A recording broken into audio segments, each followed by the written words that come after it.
Growing up, I wasn't a small kid. No, I'm not going to be ashamed to say it. I was fat.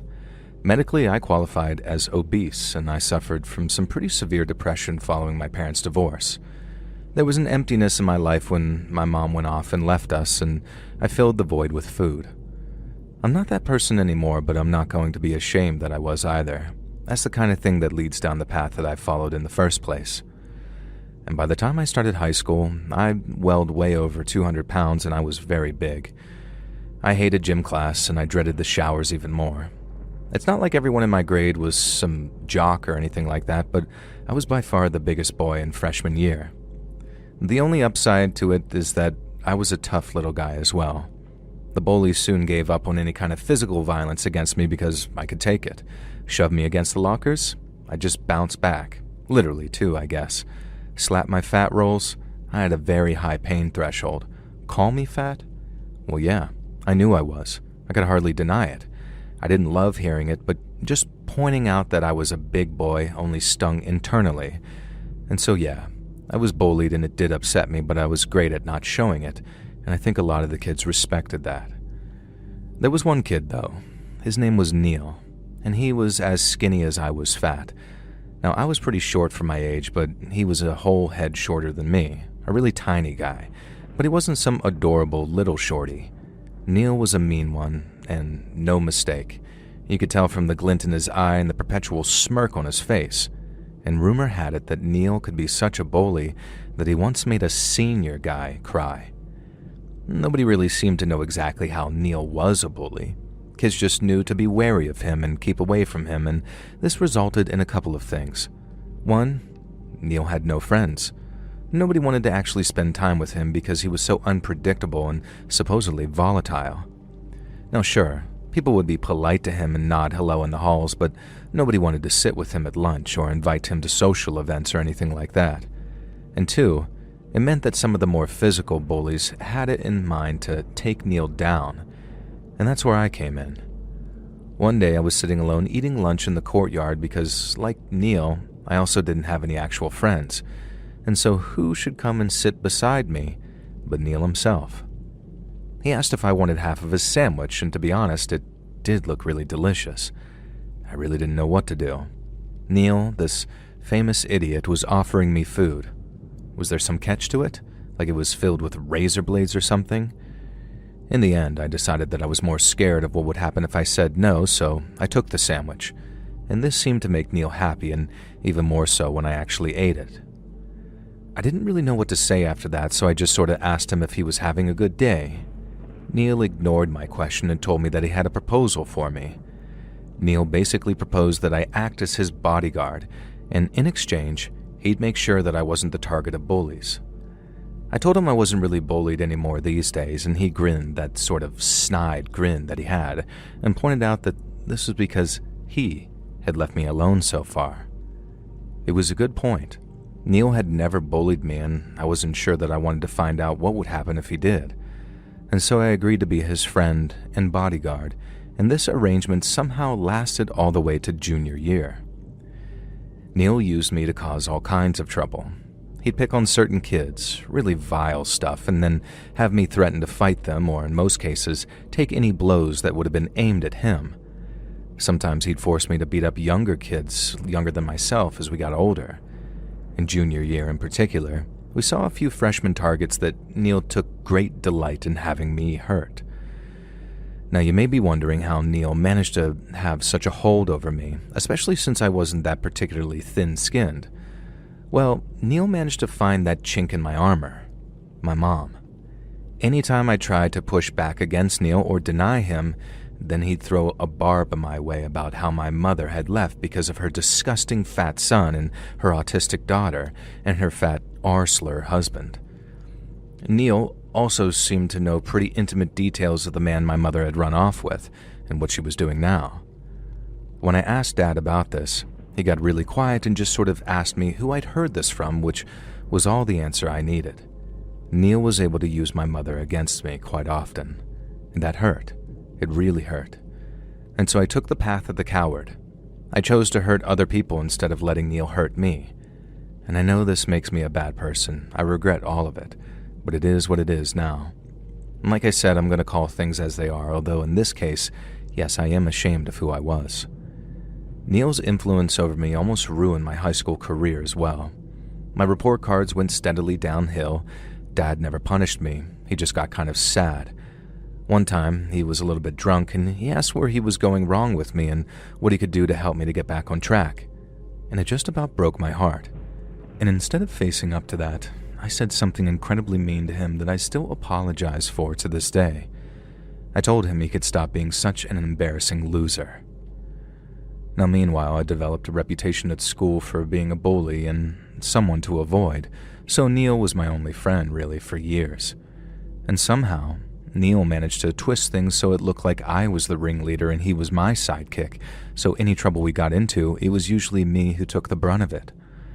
I remember one time, Neil persuaded me to scratch up the paint on the car belonging to one of the most popular seniors in school.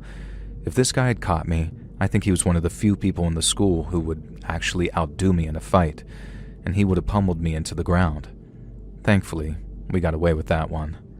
Towards the end of junior year, Neil developed a crush. The girl in question was an unassuming, bookish girl who was quiet and kept to herself. You know the type. Now, she was also the girl that I'd had a crush on for the last year as well, and I'm pretty sure that Neil knew this. Neil told me that he had a plan to ask her to date him. He just needed some time with her in the art classroom, and I had to stand guard to make sure nobody came along and unlocked the door. Now, I might have been a dumb kid, but I wasn't stupid. I knew that there was absolutely nothing good about what Neil might have planned, and so this one time, I said no. And Neil went nuts. Apparently, there were a lot of things that he'd been holding back, things that he knew about my mom, and according to him anyway, how my stepdad had been abusing my sister. And then he had all this evidence on his phone of my involvement and all the bullying, cut and edited in a way that looked like I was the sole culprit. In particular, there was minutes of footage of me vandalizing the senior's car. Neil threatened to reveal this to them and to reveal to the whole school the kind of loose woman my mother was and how she was allegedly pimping out her own daughter. And at that moment, I saw red. By this point, a lot of my fat had turned into muscle and I had a huge growth spurt. Neil was still tiny. I picked my bully up by the waist. I slammed him down on a table into the empty classroom we were conspiring in. And the crack I heard was almost as terrifying as Neil's screams. I knew I'd done something really, really terrible, something even Neil didn't deserve. And when it all came out, I didn't protect Neil, but I didn't try to protect myself either. I deserved a lot of the blame and I wanted to take it. After this, being sent to a military academy was my own choice. I'd scared myself stupid with my own rage, and I'd hurt people and I'd gotten out of control. Neil's family wanted to press charges, and the military academy also served as a compromise. And this is also how I found out that the man my mother had left the family for was Neil's father. This whole time, my new stepdad was Neil's biological dad who walked out on Neil's family when Neil was just a baby. And I can only guess that the whole thing was intended as some sort of roundabout revenge against me in the end. Military school was the making of me, really. And I took it like a duck to water. I graduated and then joined the military, where I'd stay there to this day. I hate the person I used to be, but I'm proud of the person I've become. And I heard that Neil took a very darker path and never tried to better himself. To a larger extent, I blame myself for this. I certainly see him as a victim in many circumstances. I try to make up for who I was every day. I serve our country, I donate to charity, I send money back to my dad to help my sister's care. Thankfully, Neil's claims of abuse towards my sister were lies aimed to disgrace his dad. Apparently, he's not even that bad of a guy. I don't want to know him, though. I just want to keep making amends for allowing one of the most effed up people I've ever known to dictate, dominate, and destroy my childhood. You may finish this story by hating me and thinking I'm a terrible person, and I wouldn't blame you, but I'm trying. I wish Neil had done the same, and from what I understand, he's done some pretty terrible things in the years since I've known him, and I can only hope that one day he takes his first steps onto the road to redemption that I'm attempting to walk myself. You can't take back the things you do, but you can try and make amends for them, even if it's too little and too late.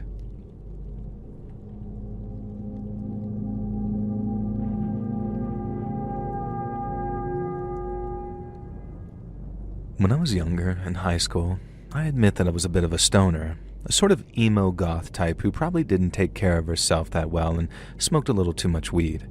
Now, this was before weed was legal too, so we couldn't just walk to the store and pick some up. We'd spend our weekends hanging out in this sort of cubby hole under a bridge, not like the one from that famous dancing video you probably remember, and we'd turn it into a bit of a hangout space. Rugs, magazines, a battery-powered stereo, the works. Now, one rule was if you showed up, then you brought snacks. And there was one guy who didn't follow that rule, or any of them really, and his name was Birmingham.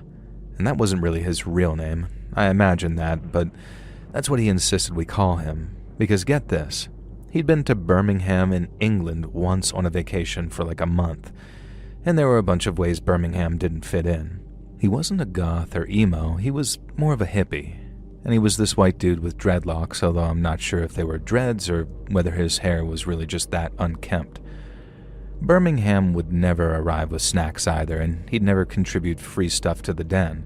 He'd just stroll in and hang out while the rest of us put the work in.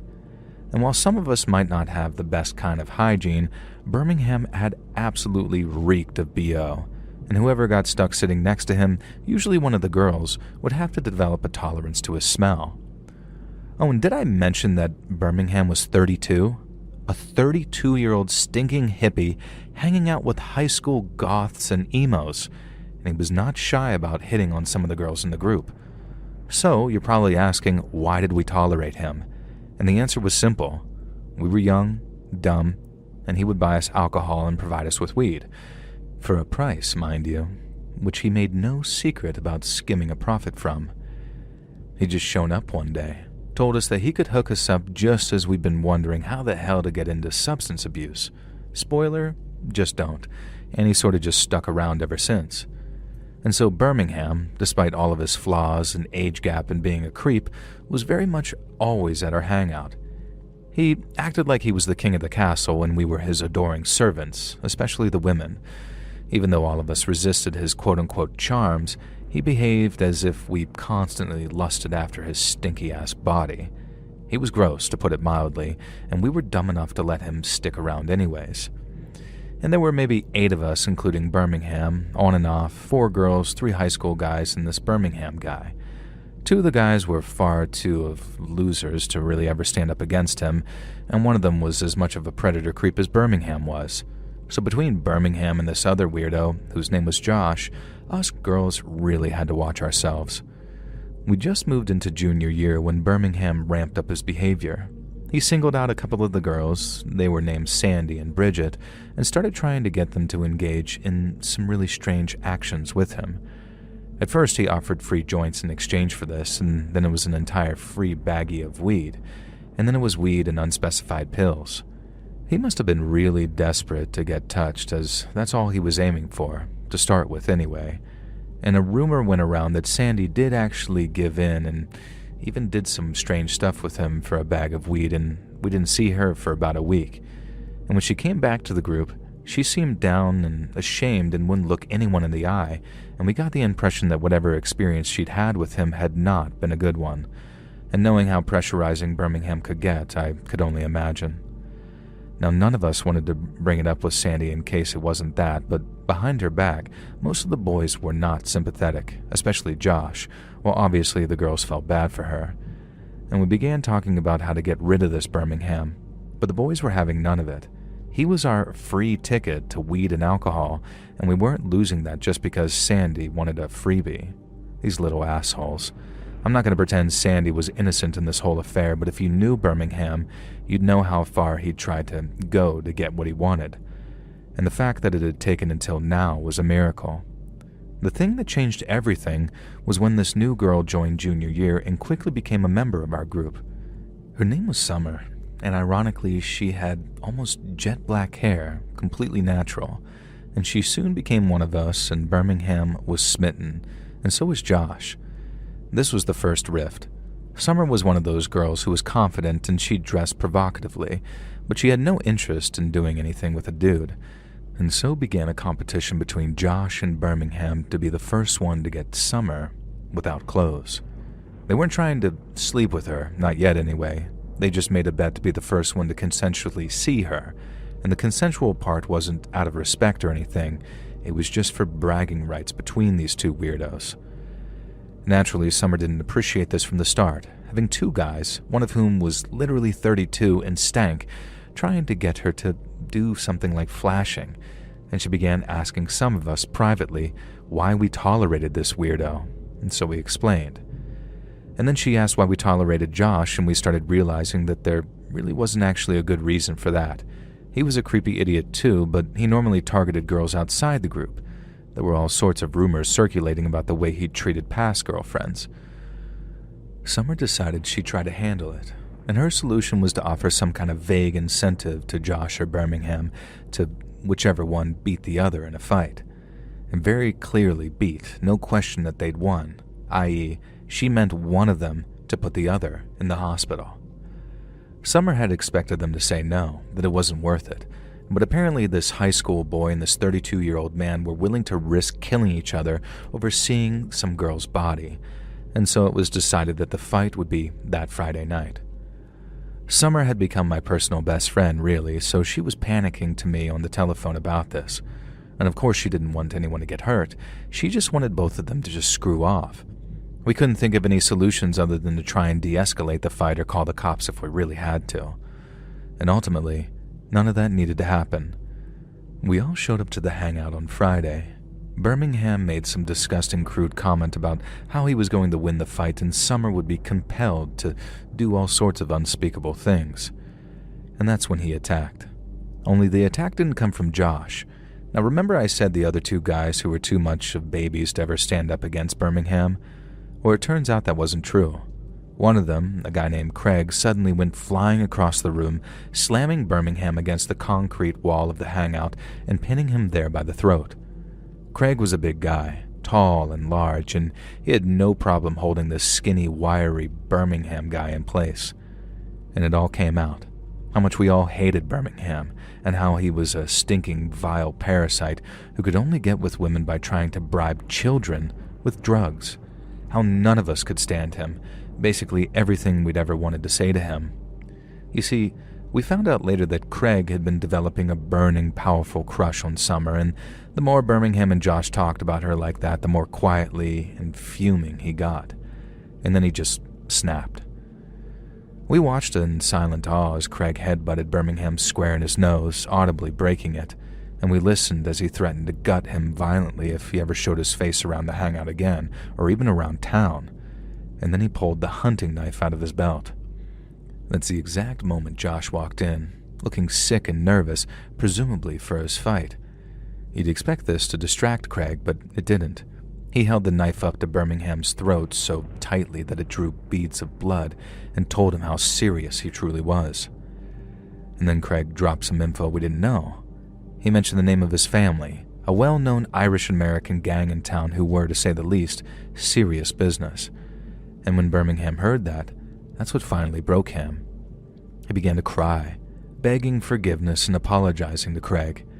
And Craig said it wasn't him who deserved the apology, it was Summer. And Summer just shook her head and said she didn't care, she just wanted this guy out of there.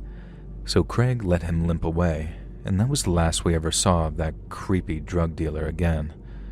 Now meanwhile, Josh had been watching the whole thing with a sort of sick look on his face, as I said, and Craig turned to him, tucked the knife back into his belt, and just gave him this look that sort of said, "You could be next." And the group kind of dissipated after that. Nobody really had the energy to hang out with each other with all that violence hanging in the air, and Summer and I stayed friends, and the other girls and guys sort of drifted away. We're still friends to this day, and sometimes Summer and I talk about how we were regularly hanging out with 3 different guys who were scary in their own way. And there was Josh, who I later found out got kicked out of college for his conduct with a female student, and then there was Birmingham, who, looking back, was more terrifying than I truly realized, an adult male trying to use intoxicants to get underage women into bed with him. And while he was maybe the least dangerous, Craig was definitely the scariest. Nothing suggested he'd explode that day, and nothing gave away that he was the black sheep of an extremely violent family. And all we can be grateful for is that Craig's first outburst of rage was directed at the right target.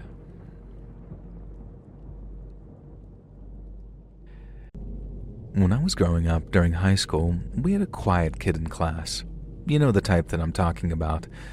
This was post-Columbine, so quiet kid jokes were told, but kind of in a whispered tone. Nobody wanted to actually trigger the quiet kid or generally cause anything really bad to happen, and Kenny never actually showed serious signs of violence. Well, mostly anyway. Occasionally some of the cool kids would give him crap and he'd lash out and sort of yell at them, and whenever he got angry, his voice became incomprehensible, which really didn't help with people calling him an R-word or slow or a prospective danger to society. Now, a few things about Kenny that were actually true. His mom cut his hair in a bowl cut, and the 2000s you'd think that she'd absolutely have to know that this was going to bring the wrath of 1,000 high schoolers down on him. And he also carried a Spider-Man backpack at all times, one from the animated series, and it was before people thought things like this were retro and cool, and so that was another reason people dunked on poor Kenny. He could barely communicate if you spoke to him. He'd spend so long thinking about what you said that it felt like he was almost ignoring you, and you had to learn to just stand there and wait, and eventually Kenny would reply. Most times anyway. Sometimes he really would just zone out, and you'd have to sort of yell his name to snap him back to attention. Now looking back, Kenny shouldn't really have been in school with regular kids, or if he was, he should have had some kind of helper or something. And instead, this probably autistic, probably mentally ill kid was just left to fend for himself in the Thunderdome that is high school. I was so relieved when the new kid, Bradley, joined the school, and he was one of those tall, blonde, wholesome American boys who got along well with pretty much everybody. He excelled at sports, he was smart, the works, and I might have been a little jealous, I got to admit. And so Bradley became friends with basically everyone in no time, but of all the people he hung around the most, it was Kenny. And I guess you could say that he took him under his wing, but it didn't feel patronizing or protective or anything like that. He really brought Kenny out of his shell. It turns out that when he wasn't ostracized and constantly made fun of, Kenny was actually pretty funny, pretty smart guy. He was deeply intelligent and he was an absolute whiz at chess, and so was Bradley. And Bradley slowly integrated Kenny into various friendship groups. And for his part, Kenny, shockingly, integrated right back.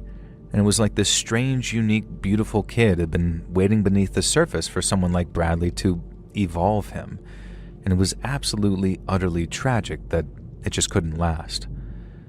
Now one day, I came in a little too late to school because I didn't have class first period. And as soon as I got there, I could tell some commotion was going on. Cops were there, and it looked like they were searching lockers, Kenny's locker in particular. I watched as they bagged something up and removed it from the premises, and shortly after that, a sniffling, crying Kenny was marched down the corridor in handcuffs. Now here's the story we were told. Bradley, as his best friend, had discovered that Kenny was planning to dose the food in the school cafeteria with some type of poison. This plan had been underway since well before Bradley joined the school, but instead of making the most of his newfound popularity, Kenny decided to go ahead with it anyway. Bradley had seen the poison in Kenny's locker and, despite his friendship with Kenny, couldn't let this slide and reported it to the school. One kid's dad was high up in the force and kind of snuck a look at the notes on the investigation, and it looked like they didn't have much on Kenny. He was claiming he didn't even know what that substance was. And then Bradley found the manifesto. It had been hidden behind a false wall in Kenny's locker that he had, and Bradley had somehow dug it out, and it detailed Kenny's plan to poison the food and how on the same day he was going to bring 3 pistols to school belonging to his dad and finish anyone off that way. Bradley brought this manifesto straight to the dean, and I guess he really hadn't thought this through. 1, why was Bradley able to access Kenny's locker, find that wall, and discover this manifesto when the cops didn't?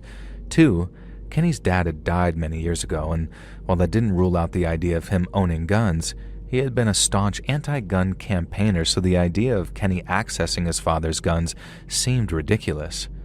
3, the manifesto was supposedly written before Bradley even came to the school, but the food that Kenny claimed he was going to poison had not been on the menu until that year. Naturally, this made the school authorities and the cops suspicious. Kenny had been suspended from school at the time since there was no actual proof he planned on committing a crime, and then the next thing we knew, Bradley was no longer in attendance either. It turns out Brad was a psychopath who had been kicked out of his last school for antisocial behavior. His father owned an exterminator firm that specialized in killing rats. One of the few remaining uses of that poison is in rat poison. Kenny would not have been able to get his hands on that type of stuff easily. Bradley would have. And eventually, with warrants served, the cops were able to prove that bottles of this stuff were missing from Bradley's dad's inventory.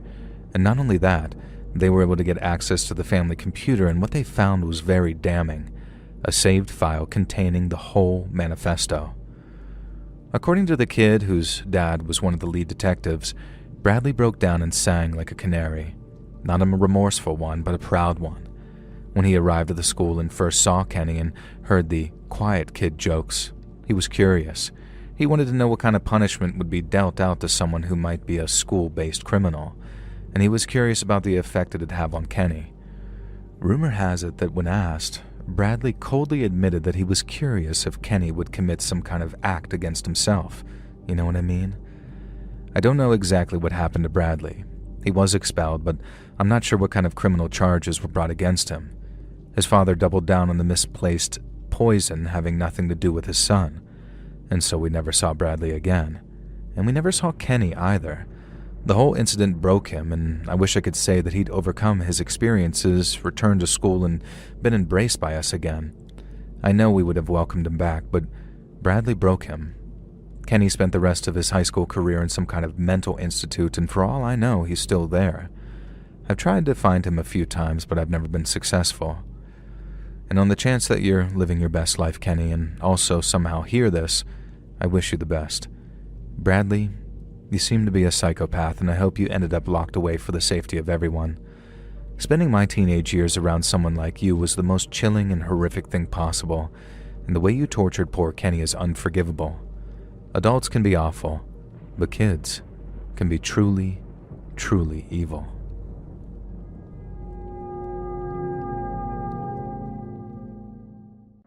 The story happened roughly 15 years ago, and I just had to share it.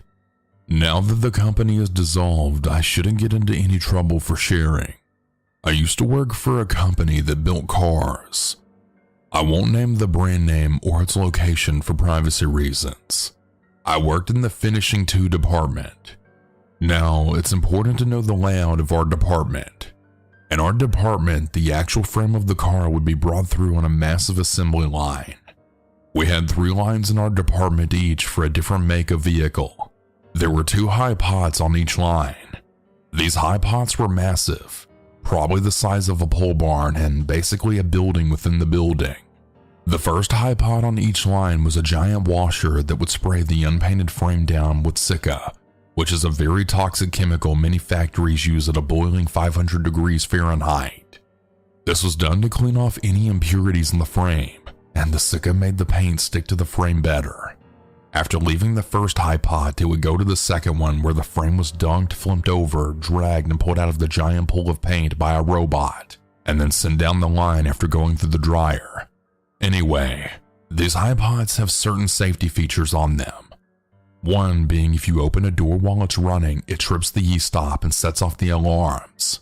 However, the machine has to be stopped from the outside before the doors to it will unlock, and there's no stop button inside them.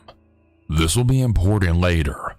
Anyway, we had this supervisor named Christy, and let me tell you, she was a bitch. Christy was a redhead in her 30s who didn't really care about anything. I literally heard her tell someone, "Look, I don't care if you have a heart attack and die." Yeah, she's that kind of person. She didn't really bother me too much. However, there was one employee over at the other high pot line that she had it out for. Armando. Armando was a Mexican guy in his 40s who had apparently immigrated to the United States only 4 years prior. He had been working there for roughly 1 year at this point. He was quiet, but he did a good job. Christy wouldn't leave him alone though, and whenever she thought nobody was listening, she would walk by him and just make really awful comments.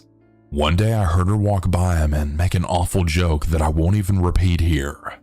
Little did she know this would set Armando over the edge. Later that day, I was running my line when I heard the alarms for the high pot washer on Armando's line go off.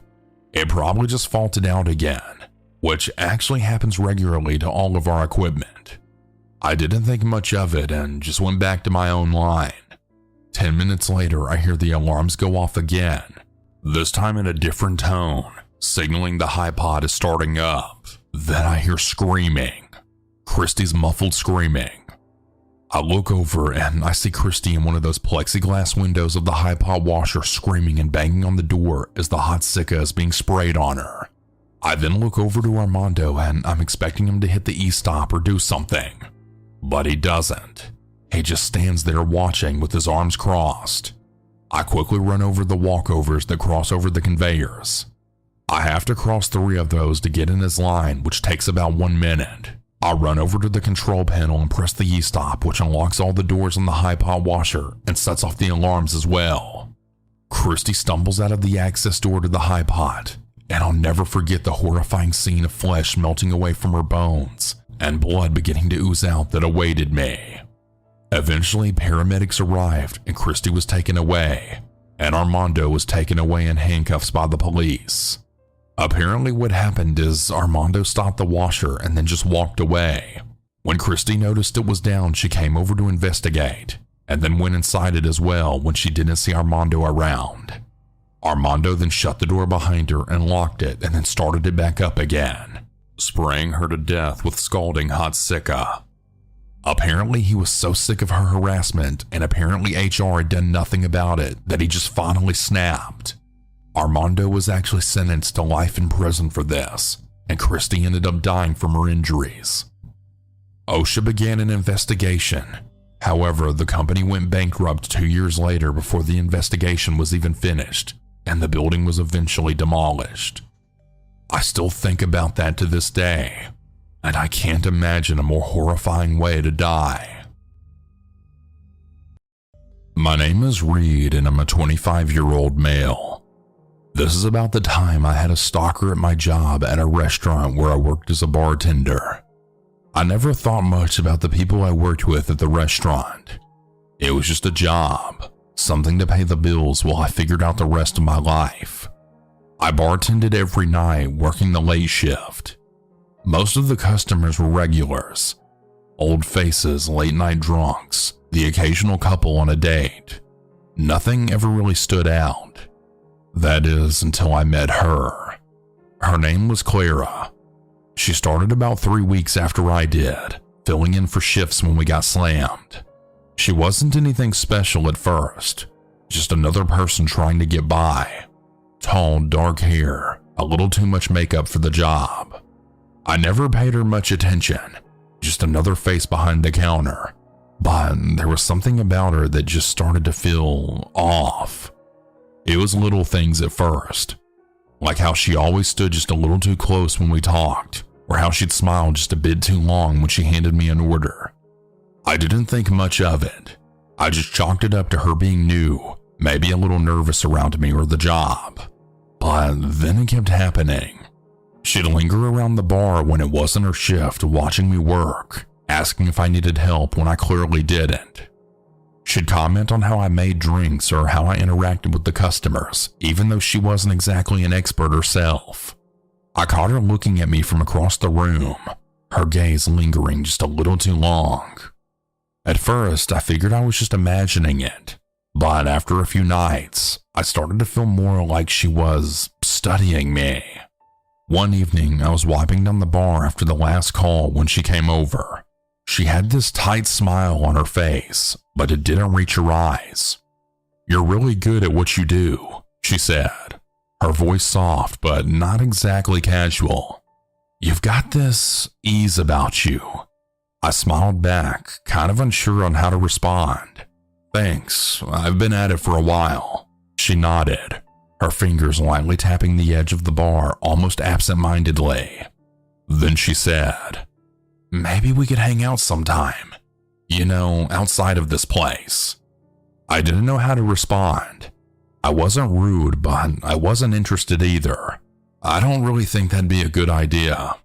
I said, trying to keep my tone friendly. I'm actually pretty busy outside of work.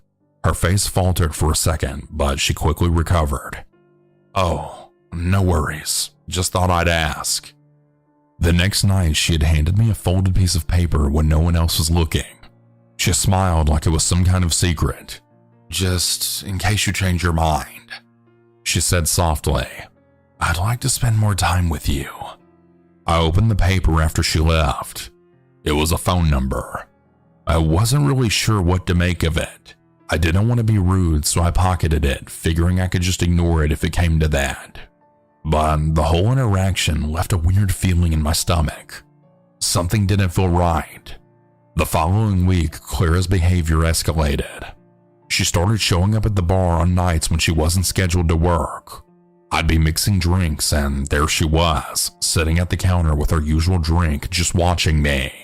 At first, I thought she was just a regular customer, but then I noticed how she'd order the same thing every night, sip it slowly, and watch me work as if she was analyzing every little thing I did. I'd catch her staring at me when I wasn't looking, and when I did look up, she'd quickly glance away like she'd been caught doing something she shouldn't have. The worst part was how she never seemed to talk to anyone else.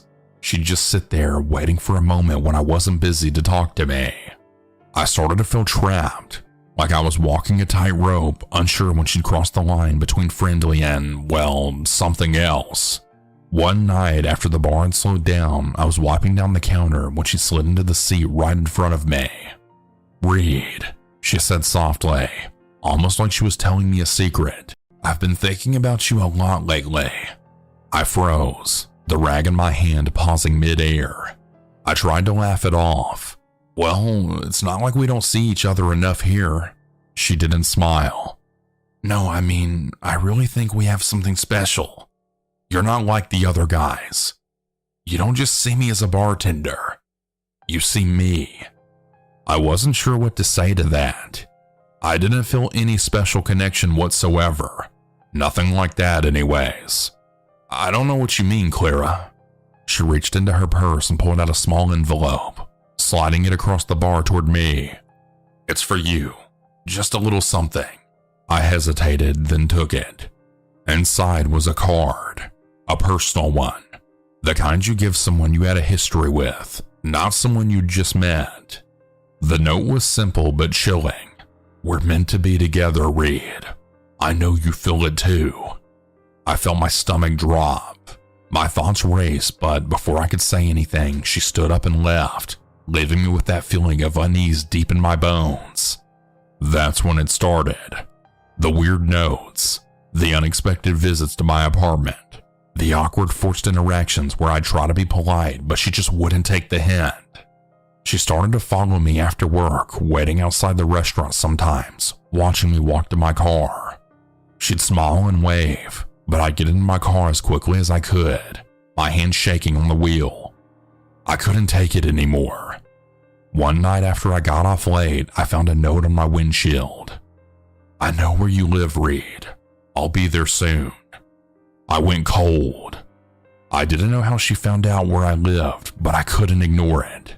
This wasn't some harmless crush anymore. She was stalking me. I had to talk to my manager. I told him everything. How Clara was making me uncomfortable.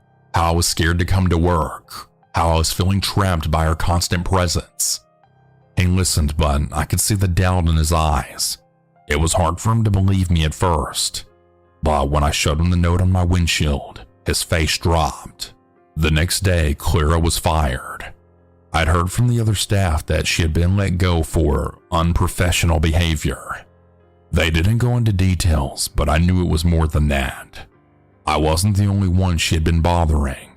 Apparently, she'd been sending strange texts to a few other coworkers too, but I didn't find that out until later. My manager called me into his office after her firing. He seemed genuinely sorry about what had happened. I know it's been rough, he said, and I just want you to know if you ever want your job back, it's yours. But I didn't want to come back. I couldn't. I didn't feel safe there anymore. Not after everything that happened. The restaurant had been my escape, my routine, but it had turned into a place of anxiety. A place where I constantly looked over my shoulder. No amount of money was worth the constant fear I'd felt. I appreciate the offer, I told him, but I can't come back. It's just too much. I walked away from that job and I never looked back. It wasn't easy. Money was tight for a while, but I eventually found something else, something safer, quieter. But even now, there are moments when I'm walking down the street at night and I feel like I'm being watched. I'm always on edge, always checking over my shoulder. I don't know where Clara is now, or if she's even still out there. Maybe she's moved on to someone else. But I've learned that some things just stay with you even after they're gone. And for me, the worst part isn't even the fear anymore. It's the question that keeps me up some nights. What if she's still out there, waiting for me to slip up again? But that's a problem for someone else now. For me, well, I'm done. It was July 2011. I had just turned 21 and was living in the Piedmont region of North Carolina. Dating apps were still in their infancy, and I found myself gravitating towards Craigslist personals. It was raw, anonymous, and wide open, each post a gamble. Users would write short ads with vague descriptions. Sometimes they included a blurry photo. Most of the time, it was just a few bold sentences dangling mystery and danger. Young and naive, I wasn't looking for love, just a quick, exciting connection. I responded to one listing that immediately caught my eye. A woman replied almost instantly, which both surprised and excited me. Our chat started off innocent enough. Greetings, interests, light flirting. But soon, we were diving into fantasies of what we might do if we met. It was PG-13, at least for that era, and I was buzzing with adrenaline. After about 30 minutes, she asked for a picture. I sent her a selfie and requested one in return. What I received was a woman who looked to be in her mid-40s. She had shoulder-length blonde hair, hazel eyes, a warm smile, and breasts that seemed designed to scramble in the mind of a 21-year-old boy. Her body wasn't toned, but she appeared healthy, normal, like someone's attractive suburban mom. I was hooked. Then she asked, "Are you generous?" I didn't know what she meant. Generous how? Time, compliments? But I didn't want to sound dumb and risk ruining the moment. So I answered, "Of course I am." She then responded with, "Perfect," then gave me her address. She lived about 30 minutes away from me. I told her I'd head out right away. She replied, "Great, I'll get ready for you." The drive was a cocktail of excitement and nerves. I couldn't believe my luck. The idea that a woman like her wanted to meet me, just some skinny guy from the area, felt so surreal. But the closer I got, the quicker my confidence evaporated. The houses grew more run down, the yards cluttered with discarded furniture and trash bags. Streetlights flickered over cracked sidewalks and shuttered windows. I told myself not to judge her by where she lived. People fall on hard times, right?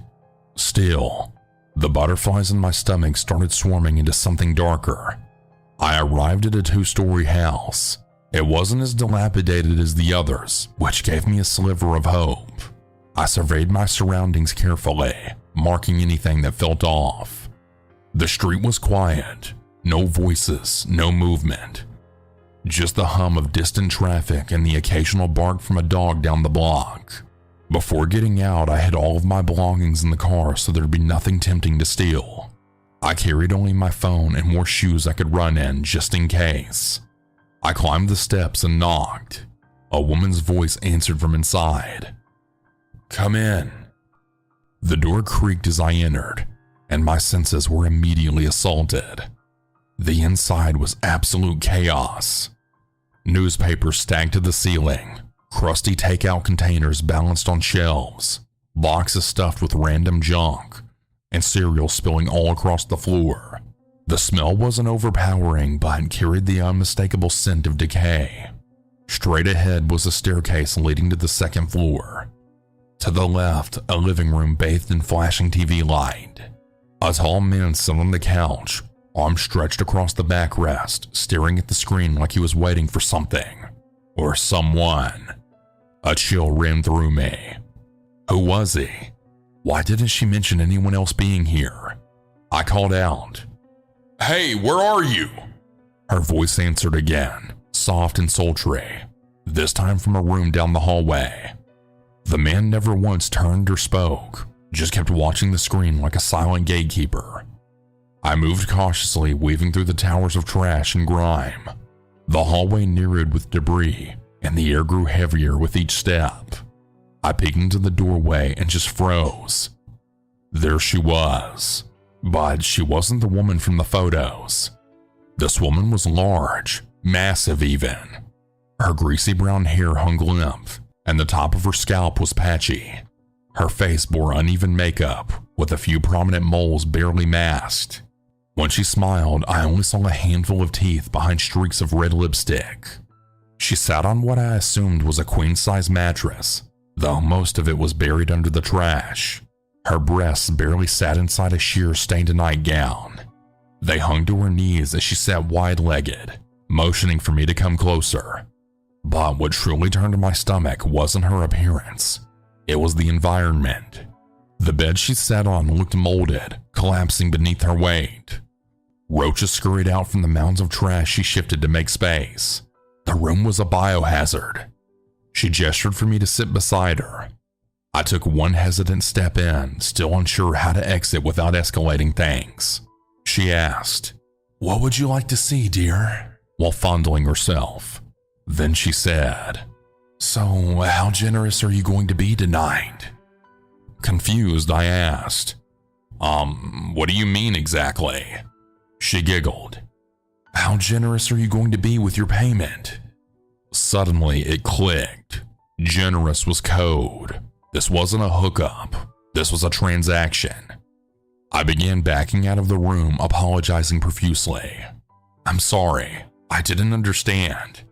I didn't know this was that kind of arrangement." I was halfway down the hallway when the man from the couch stood up, now blocking the door. I felt the walls closing in. He was huge, easily 6'8", broad and unmoving. Behind me, the woman stormed into the doorway. "You wasted my time and you're not even going to pay for it?" she hissed. The man crossed his arms and spoke in a voice like steel. "It's either you pay for the time you wasted or I'll take the payment from you, little man." Fear pulsed in my chest. I was alone in a strange house, cornered. I had no backup, but then I thought of a way out. I stood tall. Well, as tall as a 5'5" guy could at 120 pounds. I then said, "If you really think I came out here without telling someone where I'm going, you're absolutely stupid. I told my friend before I left to expect a call within 45 minutes. If they don't hear from me, they're calling the cops." He squinted at me. "You're bluffing." "You sure you want to take that gamble?"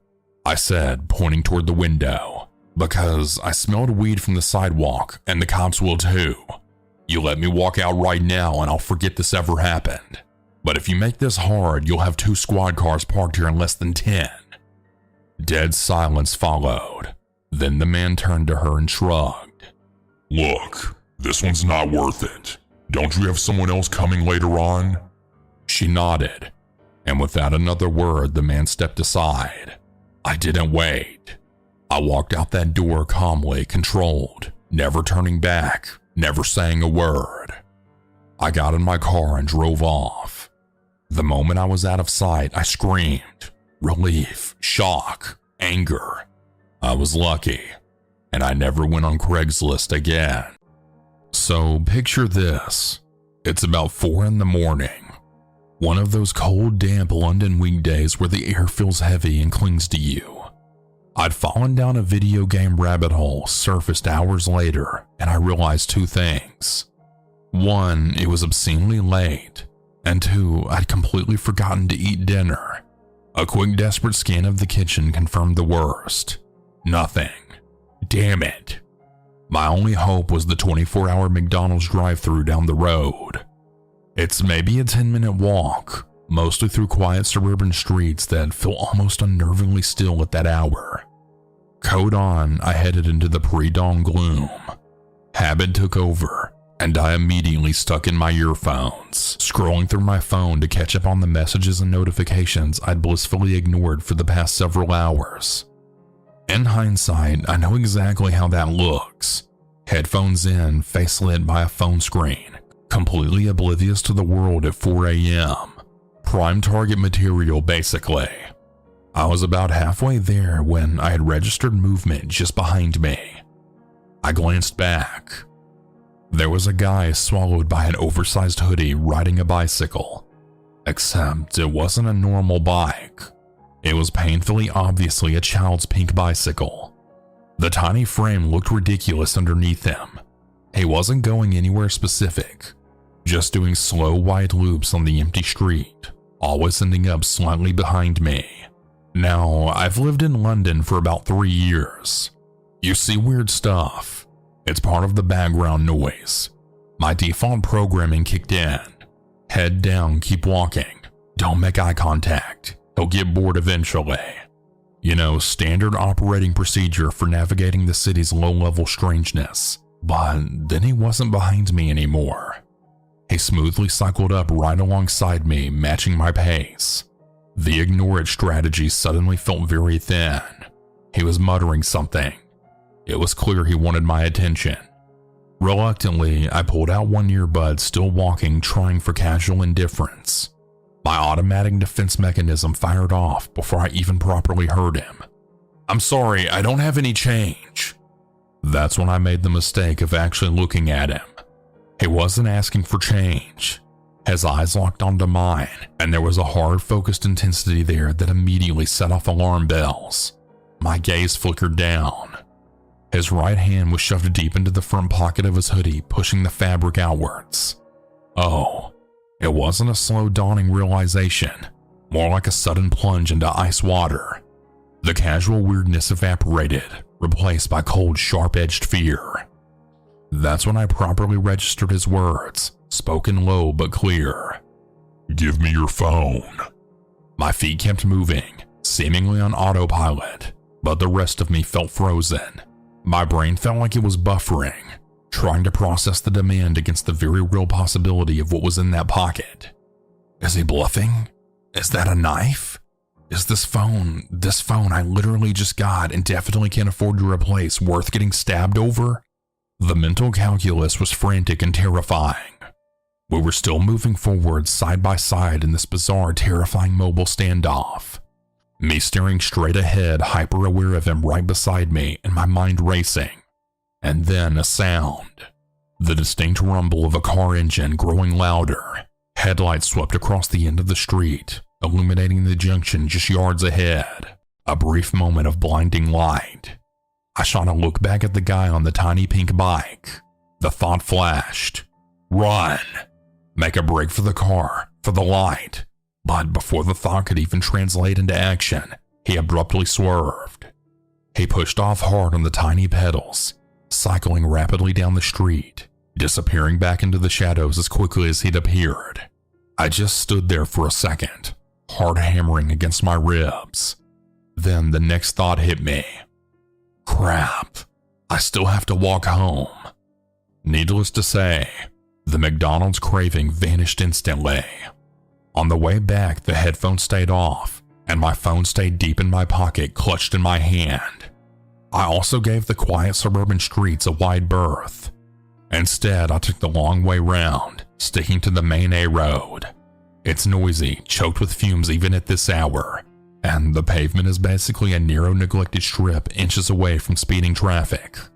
It felt horrible, but infinitely safer. The constant stream of headlights, the drone of engines. It was unpleasant, but it was a presence. Company of a sort. Thankfully, the rest of the walk was uneventful. No more unexpected cyclists emerged from the dark. But yeah, I'm just really glad that it wasn't as bad as it could have been. Guy on a tiny pink bike at 4 a.m. demanding my phone. Hopefully I don't ever encounter you again. I'm leaving my name out of this for reasons that will become obvious. As a teenager, I was not a good person and ended up going down a very dark path. I grew up with an abusive father and an emotionally shattered mother who he beat and humiliated. My brother and I used the almost pointless defense mechanism of lashing out and accepting that the world is unfair, and we're both from Glasgow, Scotland. Also, I didn't know if this is needed, but the story will feature a kidnapping while restrained and an attempted sexual assault, so there's a trigger warning for anyone wanting to avoid that. I'm not using my upbringing to justify myself. I just hope this may shed some light on how I became a contemptible person. The story's main focus will be the event that finally gave me a rude awakening. After my dad died in 2012, my brother and I got a job through an old friend of my brother I'll call Robbie. He ran his own pub and we were hired as door security. However, this was just on paper. In reality, the pub was only a sort of cleaning spot for his money. What he really did was sell drugs and extortionate money. As I said, myself and my older brother both had a very dark fatalistic view on the world, and we saw this as survival. We would basically collect money from people who owed Robbie money. If they refused, we were expected to use our fists. For two young men who grew up in violence, this was almost nonchalant. Unfortunately for my brother, he dealt with his trauma in a far more dangerous way than myself. He became a drug addict, and in 2015, unfortunately overdosed. This made me feel genuinely alone, and it only hardened me, and it made me even more fatalistic. Now, while I've explained all this to give some context, I'll now talk about the event that I wanted to discuss. Long story short, due to years of basically doing what he asked without question, Robbie started giving me more dangerous tasks. Instead of beating and threatening debtors and rivals, I'd now be expected to actually break into someone's house and take their property as collateral if they owed money. I was expected to beat up other businesses in that field who he saw as a threat. One day myself and another one of Robbie's hired goons, because that's pretty much what I was, we'll call the other guy Donnie, we were given keys to one of Robbie's properties in a semi-rural area up north of Scotland. We were told we'd be hiding someone so he could get money he was owed, basically holding someone hostage. Now, for some more context, although I still had done whatever Robbie paid me for, in 2019, I really started thinking about my life and wondered if I could do better and maybe put my past behind me. However, I still didn't think too much about whoever we'd be holding prisoner. Like I said, my view was very cynical at this point in my life, so I just told myself that this person probably brought it on himself. The van blowed up and it was a work van from a local business. Two other of Robbie's guys came out, and I immediately groaned. For the sake of this story, we'll call them Josh and James. These two were effective, but Robbie also sometimes found himself at odds with them because they were known for being violent for some kind of sick amusement. As I say, I don't claim to be a saint, but I never got some kind of sick delight from what I did. I only did it because it's all I knew and it's how I grew up. Anyway, these two go in the back of the van, and me and Donnie expect some drug addict who can't pay his bill or some thug who's been beefing with Robbie. However, a flash of unease struck me when the person they removed was a young girl who I later found out was only 19 years old. She was bound and gagged, and she had a few cuts and bruises, clearly courtesy of Josh and James. Now, you'll remember I spoke about my father's treatment of my mother earlier. I was a violent delinquent, but my experience with my father has caused me to have a special disdain and disgust at violence towards women and girls. I know this is hypocritical because I've happily in the past beaten up a male drug addict, no question, or even someone who owed Robbie money, but seeing this girl who we'll call Samantha tied up, bruised and gagged, this made me feel emotions I thought I'd buried. I pressed the others for context, and I found out apparently Samantha was the younger sister of a very unreliable one of Robbie's customers, and we were pretty much holding her to basically intimidate him into paying his money. I told myself, these things happen. It's just the life I chose to get into. But still, seeing Samantha bound and gagged, terrified, it made me feel ill. And I also had the feeling I'd end up saying something I'd regret to James and Josh, because they were getting some depraved amusement from Samantha's fear. So in order to excuse myself, I offered to drive to the nearby village for supplies, and also because I was afraid I'd end up taking a swing for those two creeps. My avoidance method would turn out to be redundant anyway. When I returned an hour later, Donnie was outside looking uneasy. I asked him if he was okay, but he simply replied, "I'd avoid going in there right now." I then heard shouting and ran up the stairs. What I then saw made me see red. Josh and James, those two sick pieces of shit, were attempting to undress Samantha, who was now wailing behind her gag and tears streaming down her face. What happened next is a blur. Although they were an equal height and build to myself, I somehow managed to incapacitate the two of them, and the next thing I remember was running out of that house with a still-tied Samantha over my shoulders and throwing her in my car. I then sped away seeing this sickness. I still can't explain why, but it seemed to give me a major wake-up call. Within an hour, I realized just how far I'd fallen and how my own violent past had influenced me. I took Samantha to the police, while also confessing to some things. I told them everything I could about Robbie's operation and what happened. I didn't even care about the consequences. I just wanted this poor girl to be safe. Things were sorted pretty quickly. Being Scotland, criminal groups aren't as well equipped to deal with major exposure as in some other countries. Robbie vanished for about a year, but he was eventually found during lockdown in one of his properties. Josh and James were arrested, and during the trial, 5 other women came forward with accusations of sexual assault, so they won't be out of prison for a long time. This, however, wasn't a total happy ending. Like myself, Donnie had been conflicted about life and decided to take a plea deal. I then found out that Samantha was indeed the sister of one of Robbie's customers, but his drug debt wasn't even that big. Robbie actually had something far more monstrous planned for Samantha. It turned out Robbie had started getting tired of just drug dealing and loan sharking, and wanting to gain more money and connections, reached out to a human trafficking network. Samantha was supposed to be his way of buying into the business. Because of these crimes plus the information I gave, Robbie will likely spend the rest of his life in prison. I was sentenced to 6 years imprisonment myself. The court did take into account that I helped Samantha escape and gave information that put some dangerous people away, but I was still found guilty of being involved in a conspiracy to kidnap. And also, as part of the deal, I confessed to a rather ugly assault that resulted in me blinding a man in one eye. I only, however, served 3 of my 6 years. I was released on August 4th, 2023, after my original imprisonment date of July 27th, 2020. Just to be clear, I don't claim to be a saint, and I don't expect a ton of people to forgive me, but I am trying to be better.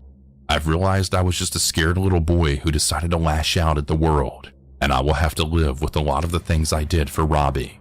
Ironically, I ended up becoming very close to Samantha, who actually introduced me to my now girlfriend. She realizes I was just a pawn for Robbie, and was also grateful for me rescuing her from an assault, and after we found out why she was truly being held, was more than grateful. I still think about my brother sometimes, and I think he's the main reason I want to do better. His own demons basically drove him to self-destruction, and I won't become the same. I understand my new perception isn't going to fix all of the terrible things I've done, but if I can be better and actually help people, maybe I can get some sort of closure. For a little background, I am writing the story because a man who's like a second father to me just got placed into hospice care, so he's been on my mind. His name is Robert, and I met him shortly after my dad died. I'm disabled, so Robert used to help take me to college when my mom could not. We used to listen to the oldie station together on the way to college, and one day the song Mama Told Me Not to Come by 3 Dog Night played on the radio. Robert, who is casually jovial and loved to tell dad jokes, got unusually quiet and a bit sullen. After a while, I asked him if he was okay, and he told me why that particular song made him somber. It involved an incident that changed his life forever. When Robert was in his early 20s, he used to run around with some friends who had grown up in the same trailer park as him, and had, like Robert, come from dysfunctional families. His friends were TJ, Dale, and the unspoken leader of the group, Boone. Robert told me that he and his friends were all a little on the wrong side of the law at that time. Robert used to do illegal car racing, but it was Boone who was the real bad boy of the group. Somewhere in Boone's family tree, a member of the family decided that his family was going to be outlaws, and the decision just stuck for generations. Boone was no exception.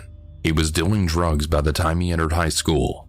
He was hanging out at biker bars when he was just 15 years old, and he and his family engaged in a range of different crimes, including gun running and making fake IDs. On the night of this incident, Robert and his friends were supposed to go to a Battle of the Bands event to cheer on some friends who were participating. Before they headed downtown though, they were supposed to drop by a house party in East Point so Boone could make a delivery. If you know anything about Atlanta, even in the 70s, East Point had a bad reputation. The only reason Boone had agreed to go was because it was supposed to be a party mostly full of college students from Georgia Tech and Georgia State University. He figured that college kids would not throw away their planned futures trying to rob a drug dealer. Robert was the driver, and the whole time he was driving to the house, he had a bad feeling. He tried talking Boone out of going, but Boone insisted he was just going to go meet someone at the front door, make the drop-off, and then collect the money. He was not going inside the house.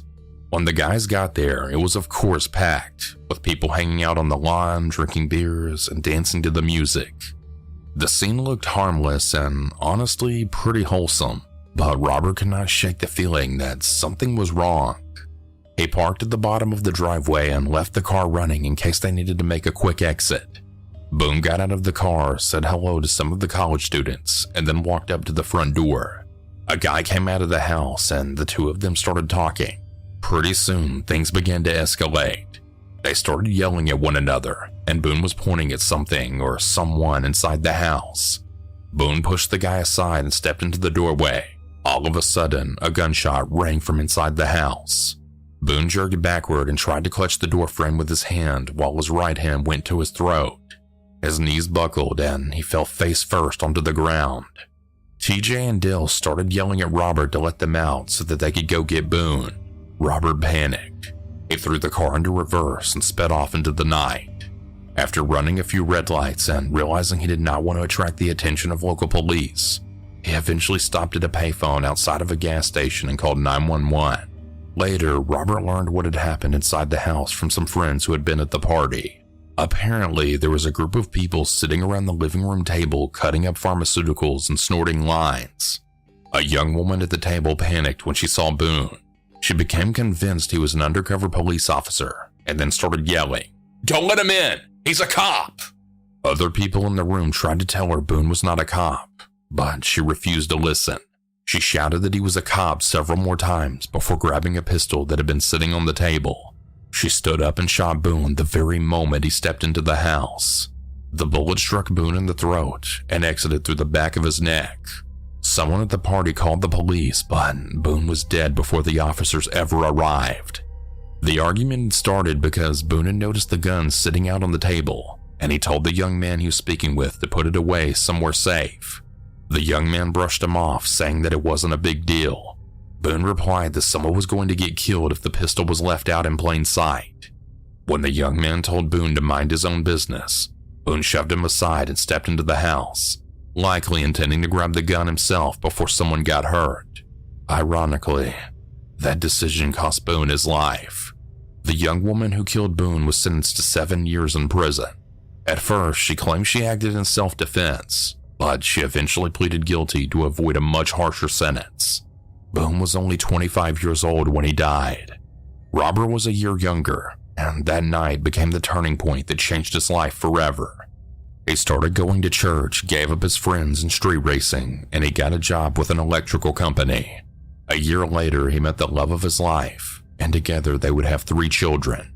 Whenever Mama Told Me Not to Come comes on the radio, Robert still thinks about the last night Boone was alive.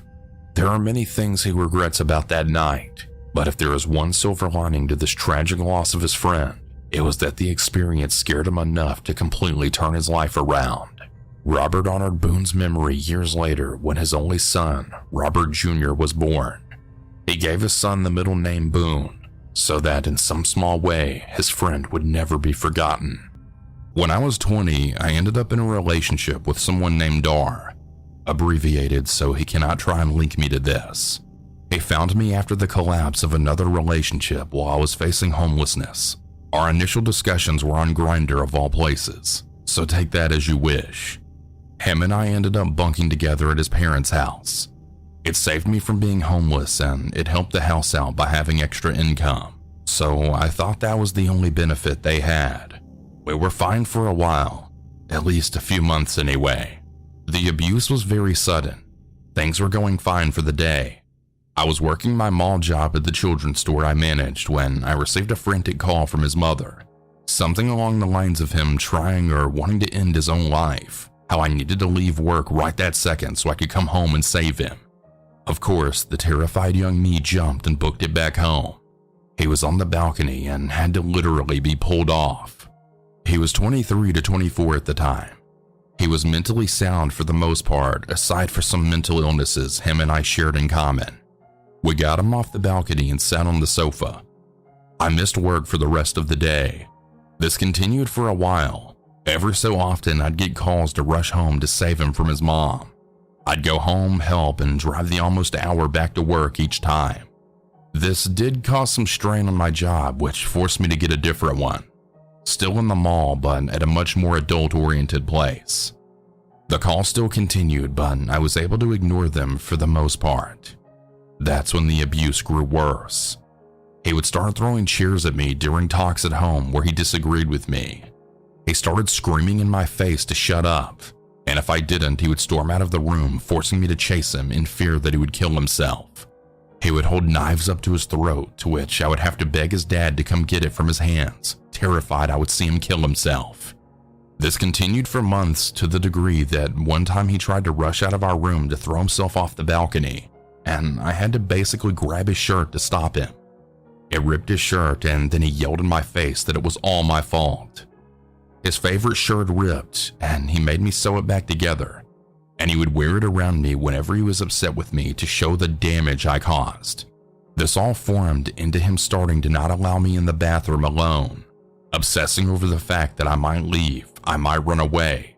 He didn't want to chance it. Every bath, every shower, he had to join me or sit on the toilet until I was done, going as far as to bathe me himself occasionally despite my protests. If I wanted to visit family out of the state, he had to go with me.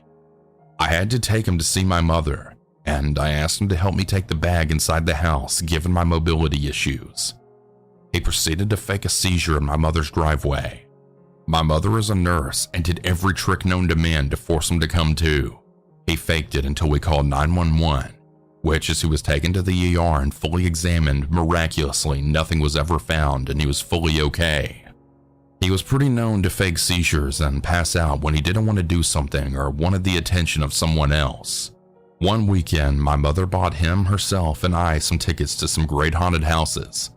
She drove us to a different state to celebrate, and we had a great time, until he started complaining about it, how he wanted stuff from the gift shop. He couldn't afford anything because he didn't bring any money. He wanted food, but he couldn't buy food because, again, he didn't have any money. My mother bought him one thing from the shop and some food on the way home, to which my mother handed it back to him in the back seat. He didn't grab it properly and he had dropped it on her floorboard, starting to tell my mom how she made him drop it. But then he went dead quiet once she gave him the death glare. We got back to her house and he yelled at me about my behavior and how I looked at some of the scare actors longingly. Things of that nature. My mother left her room to yell at this grown-ass man about how if he doesn't stop screaming at me, he will be kicked out of her house. He then called his mother crying about how she hates him and how his mom needs to come drive 3 hours at 10 p.m. to come pick him up because my mom's kicking him out. He only hung up on his mom once my mother said he was fine. He just needs to be quiet and stop yelling at me. Anytime I would drive back from my mother's in the car with him, he would make me stop to buy him food. He had no money and no job. I was the only one working. If I didn't buy him food, he would call his mom and say that I was trying to drive us off the road. I was going to crash the car. Things of that nature until I just stopped and got him food. I had finally turned 21 mid-relationship and I caught him cheating shortly after the fact. He was at the mall waiting for me to go home. I had his phone plugged into the back room of the store and I saw a notification that upset me. But I planned on talking to him once I drove us home. given he also didn't have a license. As I was driving home, I gave him a small heads up of wanting to talk, but having to wait until we got home given the circumstances. He then proceeded to tell me he was going to jump out of the car. He grabbed the door handle and yanked it, which made me grab his sleeve, which then led me to crash my car into a pole going 30 miles an hour, and I totaled my car. His parents paid $3,000 for me to buy a new one so I wouldn't sue them, which was only about 25% of the car's worth. I got a beater car and I actually stayed with them, unable to find any other housing. One night we were down in the basement watching shows. He made a comment about how he wanted to kill me. He wondered how my flesh would taste if he cooked it, wanting to know how killing me would feel in the first place. When I tried to leave the basement, he blocked the door. When we were in the basement, that's where we stayed for the night. He wouldn't let me leave. He would sleep on the sofa closest to the door, so if I got up to pee or otherwise, it would wake him.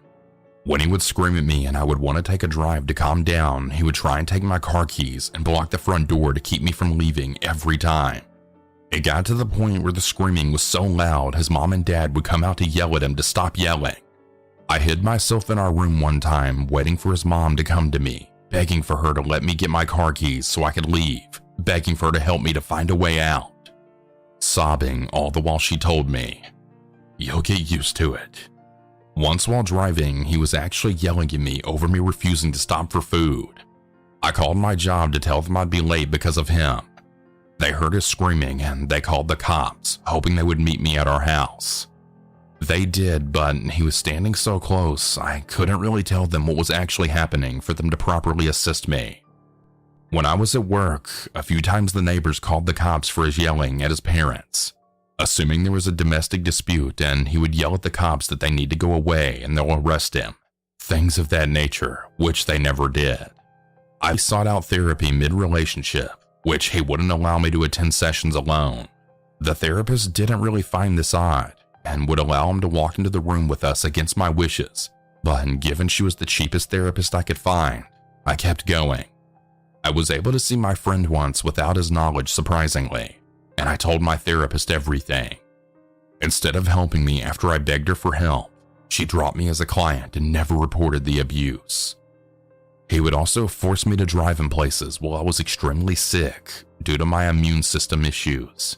I was in the ER a few times and he would make me drive into places such as the funeral house for his grandpa's funeral or Kings Islands in Ohio because he didn't want to go in the car with his parents. I was only able to get out of this house after 2 years. His sister and her boyfriend never helped me. His parents never helped me. I was literally on my own until one night he drank himself sick. I was able to grab a few things and run to a friend's house that night.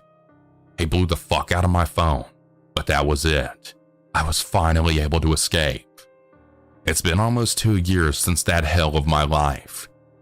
He's caused so much trauma, more than I already had, and made my mental issues 10 times worse than they were before. Or, if you hear this somehow, if you know it's you, please go fuck yourself. I hope you rot for the hell you shoved me into. My time you wasted. The trauma you caused.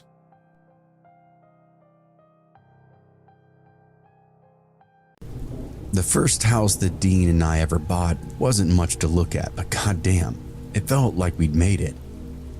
It was a dingy double-wide trailer sitting on a quiet little lot in a very tired trailer park. Lots of non-rolling vehicles, retired people, fixed incomes, and non-stop grilling. We lived in Middle America, a mid-sized town. I'm sure you all can picture it. But the house, that was ours. For years, we'd been renting cramped, tissue-paper-walled apartments, landlords that couldn't fix shit. Every month, we'd watch our paychecks disappear into rent and utilities, telling ourselves that eventually we would get ahead. One day, we would climb out of that hole of borrowing and call something our own. It only took 5 years. Dean had been working construction since he was 19, long days framing houses and hauling lumber in every kind of weather. I bartended 4 nights a week for almost 20 years. A little rustic family bar, elbow counter, big dance floor, brick bathroom. An older building, but it was familiar. Made a lot of good memories there. It didn't carry a 401k and it couldn't even promise to pay the bills, but it was a job that I was actually pretty good at. It took a long time to scrape the money together. Side jobs, overtime, skip vacations, and a lot of nights where we told ourselves that we'd celebrate later. When we finally found the trailer, it wasn't exactly what we imagined it to be. The siding was faded, streaked with dirt, and actual bird shit. One of the porch railings was loose, another cracked off completely. The back steps leaned a bit when you stood on them. But the trailer itself was site-built and surprisingly spacious inside. 3 bedrooms, a big living room, a decent kitchen. A lot was bigger than most of the others in the neighborhood, and it backed up against this strip of scraggly woods that made the place feel a little more private than the rest of the park. Dean walked through the front door that first day, looked around the living room and said, "We can make this work." He was already on board for something that needed a little TLC, knowing it would come at a little price, and so we did. The first few weeks were honestly some of the happiest that I can remember. We had a new routine. Dean drove out to the job sites early in the morning while I slept in after my shifts. I'd wake up around noon, make coffee, and start chipping away at whatever small repairs that we were tackling that week. Fresh paint in the living room, new cabinet handles in the kitchen, a deep clean that got rid of that weird smell the place had when we first moved in. The carpets took a few runs before it actually went away. Our neighbors turned out to be pretty friendly too. The guy across the street helped Dean fix the loose railing on the porch, and the older couple 2 trailers down brought over a plate of brownies our second week there. To this day, it's the best triple chocolate brownies I've ever had in my life. We even had a couple of small housewarming parties. Nothing crazy, just a few friends from the bar, a cooler of cheap beer, music playing through Dean's sound system while people wandered through the house, commenting on how much bigger it was than they expected it to be. We had some furniture, but not enough to totally fill in the way we wanted it to, at least not yet. For the first time in years, probably at least since we got married, it felt like we were actually winning in life. One night a few weeks after we moved in, Dean and I were stretched out on the couch in the living room, watching some dumb reality show that we were actually super into at the time. It was late, close to midnight. The house was quiet except for the low volume of the TV and the hum of the refrigerator off in the kitchen. I remember laying there on Dean's chest and the stray thump of his heart nearly drowning everything else out. I was half asleep when we both heard it at the same time. Footsteps. They came from outside, slow, creeping across the wooden boards of our front porch. Dean stiffened underneath me. His heart kicked to life under my ear. We both then turned our heads toward the front window, just as the footsteps passed in front of it, the faint shadow of somebody moving through those thin curtains. They were thick as light blockers, but still, a vague shadow barely cut through them. Nervous sweat came to life immediately on both of us. Then the sound stopped directly at the front door. Oh God, no. I couldn't remember if either one of us had locked it. The handle then twisted softly back and forth. The metal latch rattled against the lock with a quiet clack. Denied. The person on the other side then let go. Dean and I stared at each other, eyes wide. Neither of us saying anything, but I could tell he wanted to scream. A moment passed, then the footsteps started up again. They moved along the length of the porch toward the far end, boards creaking as they went. We heard the faint scramble of somebody climbing up over the railing, followed by the signs of branches rustling in a small thicket of trees that bordered that back lot. And then, nothing. Complete silence. Dean got up and walked slowly to the window while I stood there behind him, caught between grabbing a knife or calling 911. He pulled the curtain aside just enough to peek out it. The porch was empty. Nothing indicated who or whatever was out there. A nice calm dark evening beyond the glass. No footprints, no blood, no evidence of anything. Our yard beyond that was just dark, trees barely visible up against the night. Whoever had been there was now long gone. Dean and I barely slept that night. Every noise in the trailer sounded like somebody stepping back onto the porch again. Every time the wind moved through the trees behind the lot, I caught myself staring toward the front door, waiting to hear the rattle again. Hearing somebody pace the house put a fear into my heart that I never knew even existed, and I wasn't sure Dean and I were capable of protecting ourselves. By morning, we both agreed we needed to talk to the neighbors, get a read of everybody that knew about peeping toms or prowlers out here. The first place we went was the little house across the street. Bill and Margaret had been the friendliest people in the neighborhood since we moved in. Bill was already outside when we walked up, leaning over the engine of his old pickup. Dean quickly explained to him what had taken place the night before. Bill listened quietly, his expression turning to grimace. I knew before he spoke that he knew something we didn't. Margaret stepped out on the porch halfway through the story, arms folded. When Dean finished, Bill wiped his hands on a rag. "That sounds like Pfister," he said. Dean and I exchanged a look between us. "Who's Pfister? That can't be an actual name," I said. Margaret answered me. "He's the guy who used to live in your trailer." According to them, Pfister had lost the place about 6 months before we bought it. Missed payments, foreclosure, something along those lines. When the bank finally took the property, he apparently didn't handle it very well.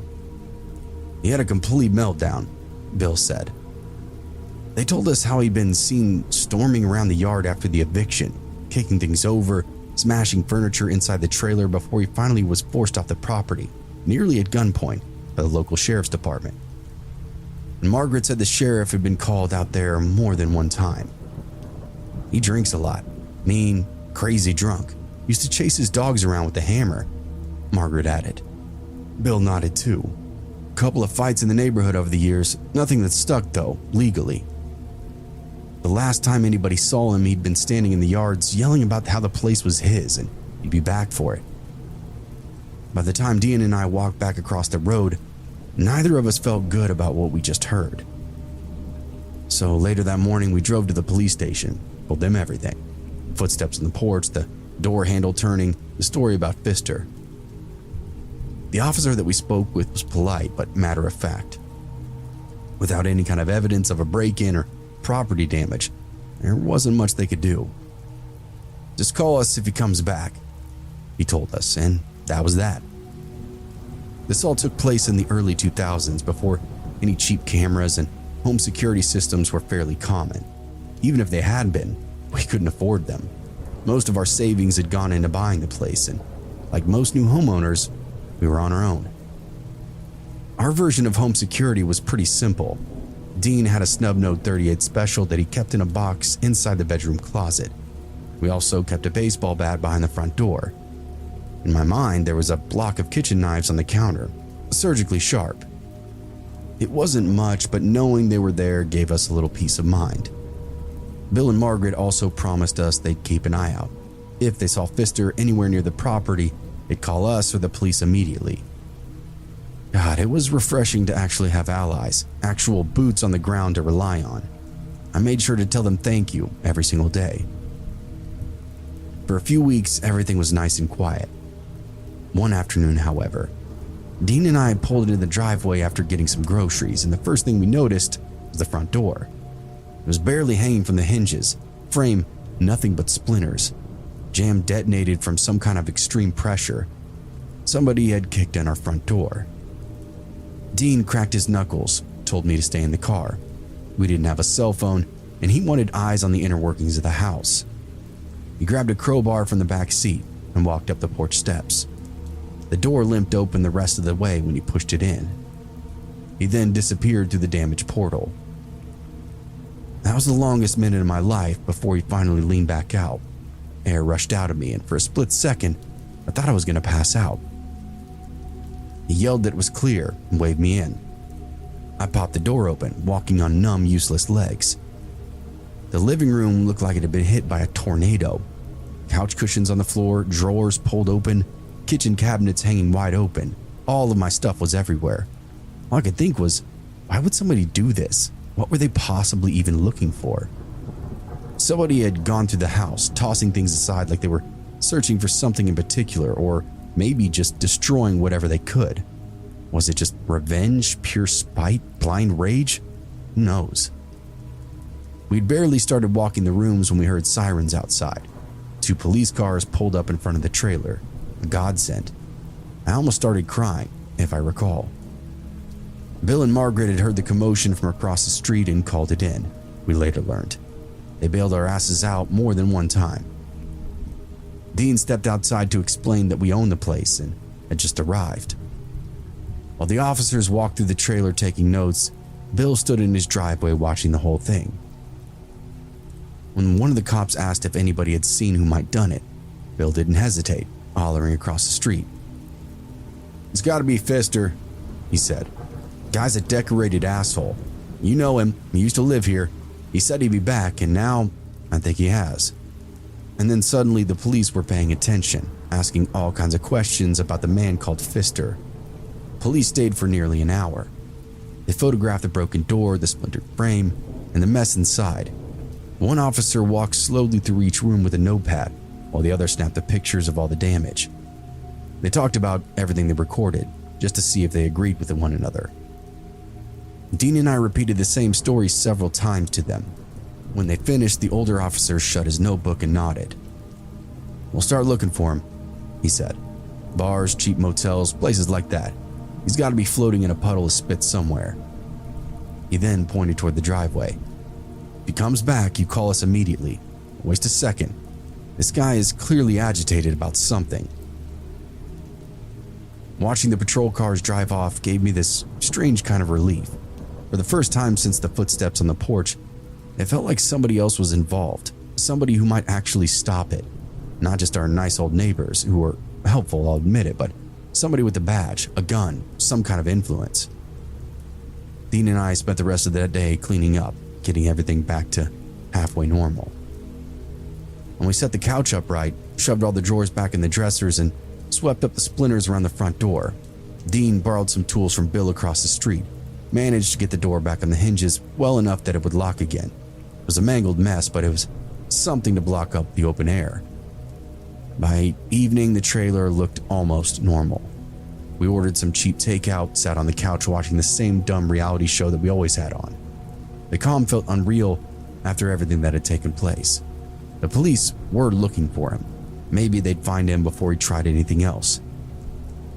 I smiled around my crab ragoons and prayed for a quick, clean conclusion. And eventually, we went to bed. Nothing strange happened that night. No footsteps, no door handle rattling, just quiet and still. We didn't sleep great either way, though. The next morning, Dean woke up early for work. He was pulling on his boots when I finally opened up my eyes. "You sure you're going to be okay here?" he asked me. I nodded. Dean was in the middle of a big job, wanted to knock a day out of it. It had a big paycheck waiting on the back end, so the only way to secure it was to finish it up. "I'll keep the door locked," I said. I knew he needed to go. He hesitated, leaned down and kissed me. "Call 911 if anything feels off, all right?" A few minutes later, I heard his truck start up. Gravel sloshed as he pulled out of our driveway. The trailer went to quiet again. Not a peep. I stayed there in bed for quite some time, just enjoying the silence. The stress from the day before had finally caught up with me, and I felt strangely calm. Eventually, I got up for a glass of water, wandering back toward the bedroom, and decided I really wasn't ready to start the day yet. So I laid back down. No big deal, right? I work in the evening, so my mornings are kind of just for me. I crawled into bed and dozed. Must have been asleep for maybe another hour or so. When I awoke, something immediately felt wrong. I couldn't place it, but it was like the place was filled with this invisible smoke. Something dangerous putting me on edge. I stepped into the hallway and froze. Our front door was now wide open. For a brief second, my brain could not process what I was actually looking at. And then I saw him. A middle-aged man stood in our living room, like he owned the place, leaning against the counter with a beer in his hand. Greasy hair hung around his face. His eyes moved slowly across the room. He looked furious at everything that he was scanning. When he noticed me, he smiled. It was the most hateful expression I'd ever seen. I turned to run, but I panicked. A real-life short circuit. I understood deer in the headlights now, fight or flight, and I had neither. I stuttered to take a step and then found myself going nowhere. Behind me, the front door slammed shut, and his boots pounded down the hallway. I made it halfway to the back room before a fist tangled up into my hair, ripping me backwards. My head slammed up against the wall, hard as hell, and wide stars quickly filled my vision. "Pretty little thing," he muttered. "Damn, real pretty, huh? You home alone? Little bombshell home alone?" He tore at my shirt, ripping it open while I screamed. He then dragged me into the bedroom, one ragged fist at a time, tearing at every part of me. He moved quickly, yanking up the closet, grabbing whatever he could find. Socks, neckties, anything he could find to bind. Within minutes, my hands and feet were tied painfully behind my back, and he shoved a sock into my mouth, then slapped me across the face. Mostly my ear, but it still made me see stars again. I went quiet and just begged him to stop. Then he left the room. All I could do was lie there crying while I tore through the house again. Drawers slamming, cabinets banging, things crashing onto the floor. Eventually, the footsteps came back down the hallway. Pfister stepped into the bedroom, sizing me up and down. "Look at that," he said quietly. "I bagged a good one. You're really here alone, huh?" He reached into the closet, pulled out Dean's belt. The first strike landed across my chest. The next one cracked across my neck. He used the leather end to whip me over and over. And then the buckle came down hard across my face, my eyes, my nose, my teeth, my scalp. Easily the worst beating of my life. Through blurred vision, the last thing I ever saw was Pfister standing over me, calmly unzipping his pants.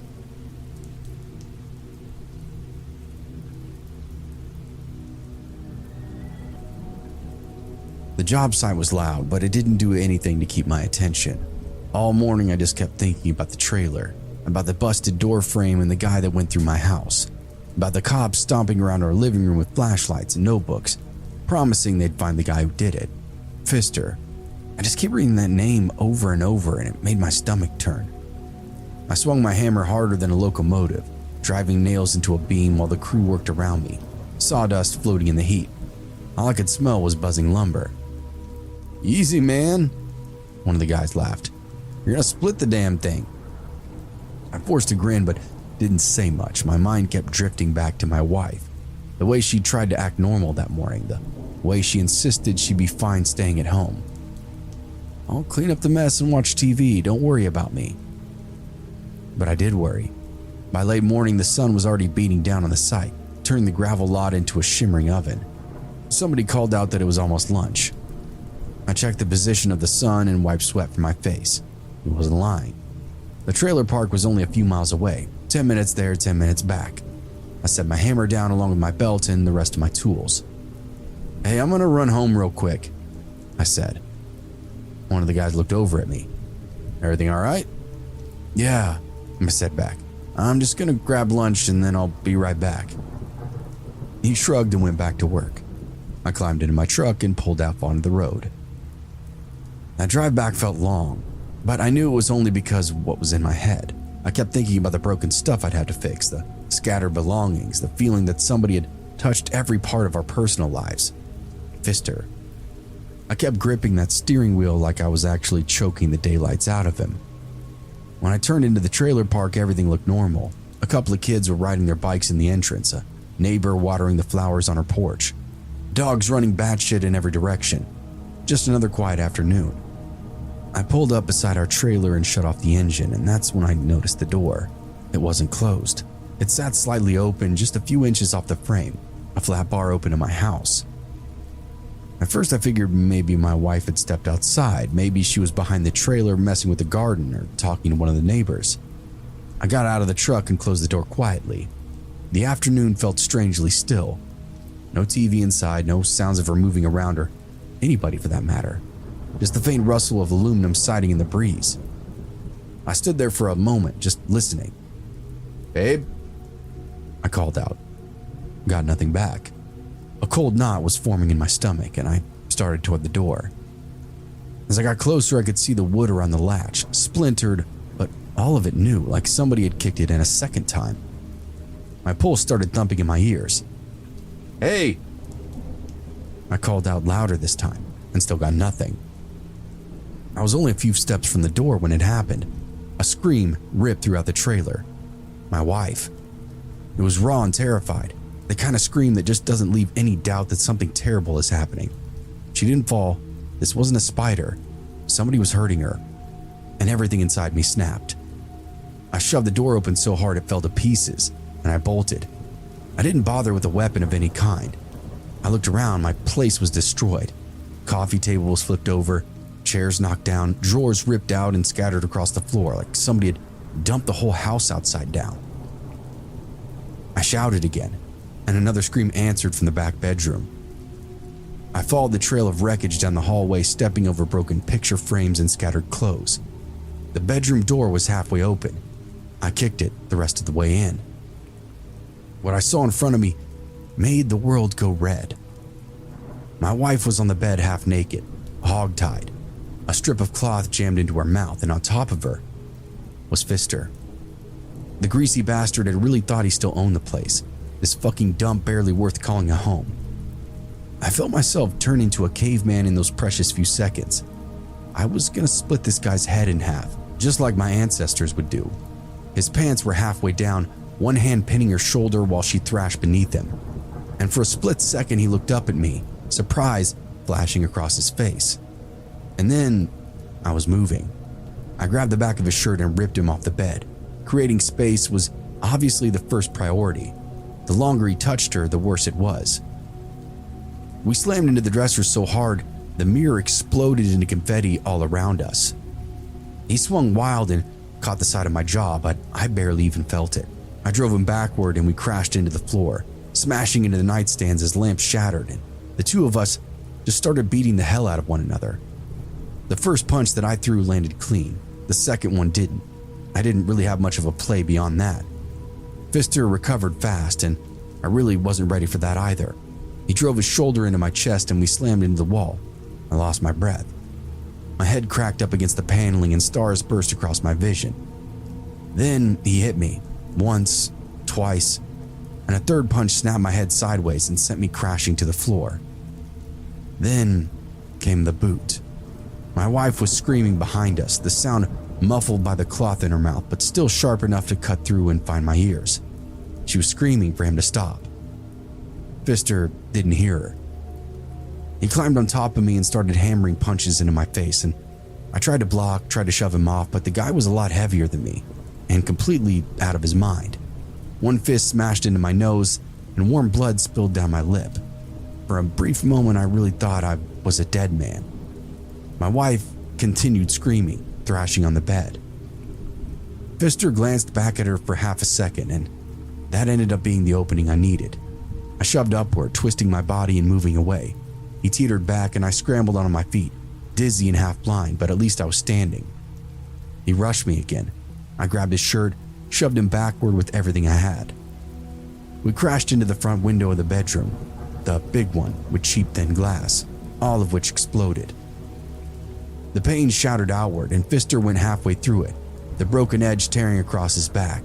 He screamed and stumbled away from the frame, blood soaking through his shirt. "I'm bleeding. Damn, I'm bleeding." I didn't wait. I ran for the closet, the pistol still inside the shoebox on the top shelf right where I kept it. My hands were shaking, but I grabbed it and turned back toward the bedroom. Pfister was staggering into the hallway, clutching his back. I closed the distance and swung. It didn't need to be outright murder. The pistol cracked across the back of his head with a dull thud. He reeled sideways, grabbing his face. Before he could recover, I shoved the barrel as far as I could into his ear. "Don't fucking move," I said, and for the first time, he looked back at me scared. We stared at one another for a second, and then he turned and ran. He bolted down the hallway, crashing through the living room, blasted out of the front door into the woods behind the trailer park. I stood there breathing hard, the pistol still raised.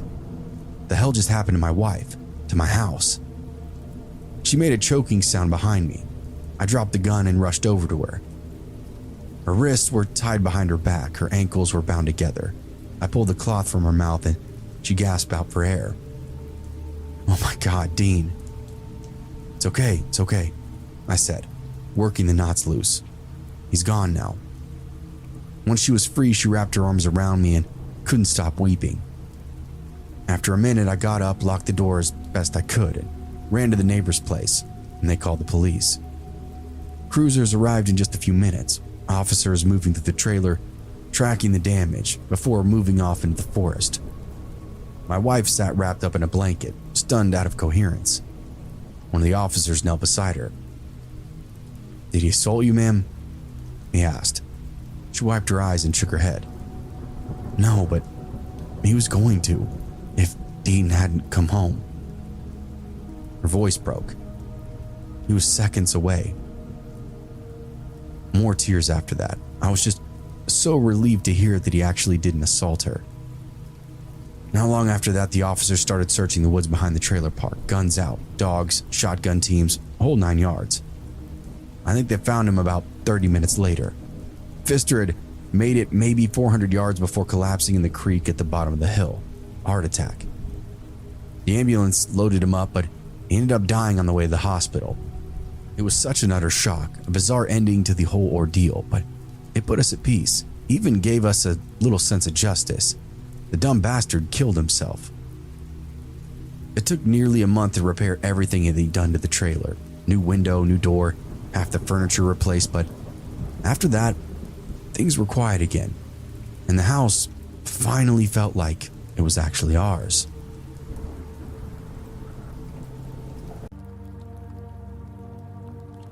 I spent 8 summers working as a counselor at a wilderness camp over in Maine, and I loved every part of it.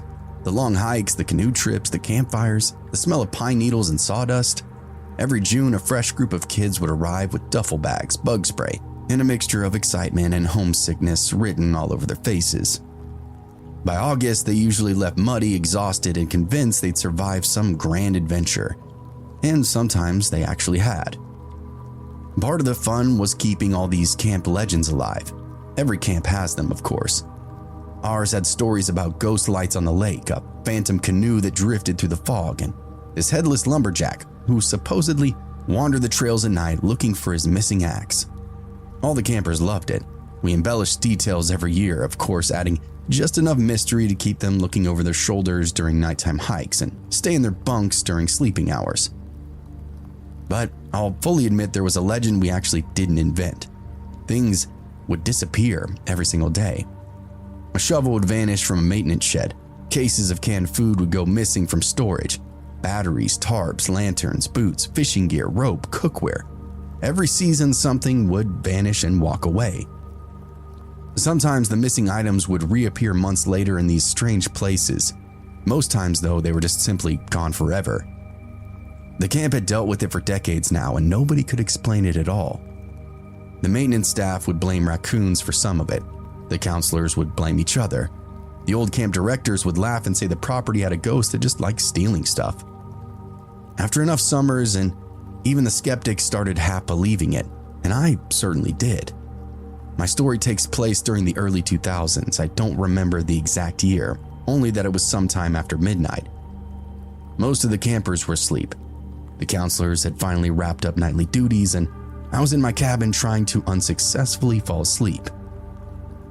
Anyone who's worked at a summer camp knows the feeling I'm talking about. It's enough to make you feel anxious because you know that morning call is coming and you have to be up and at it before the kids. So if you don't get sleep, you're going to be miserable.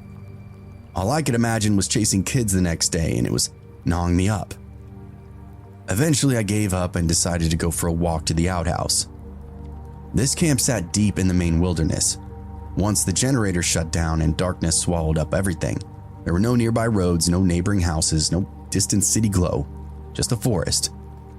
I grabbed my flashlight and stepped outside. There were some bugs making noise around me, the distant creak of trees moving in the wind, water lapping gently against the shore. Then I heard this metal clink together. I stopped. That sound had come from somewhere near the maintenance shed. At first I assumed one of the staff members was moving equipment around or something.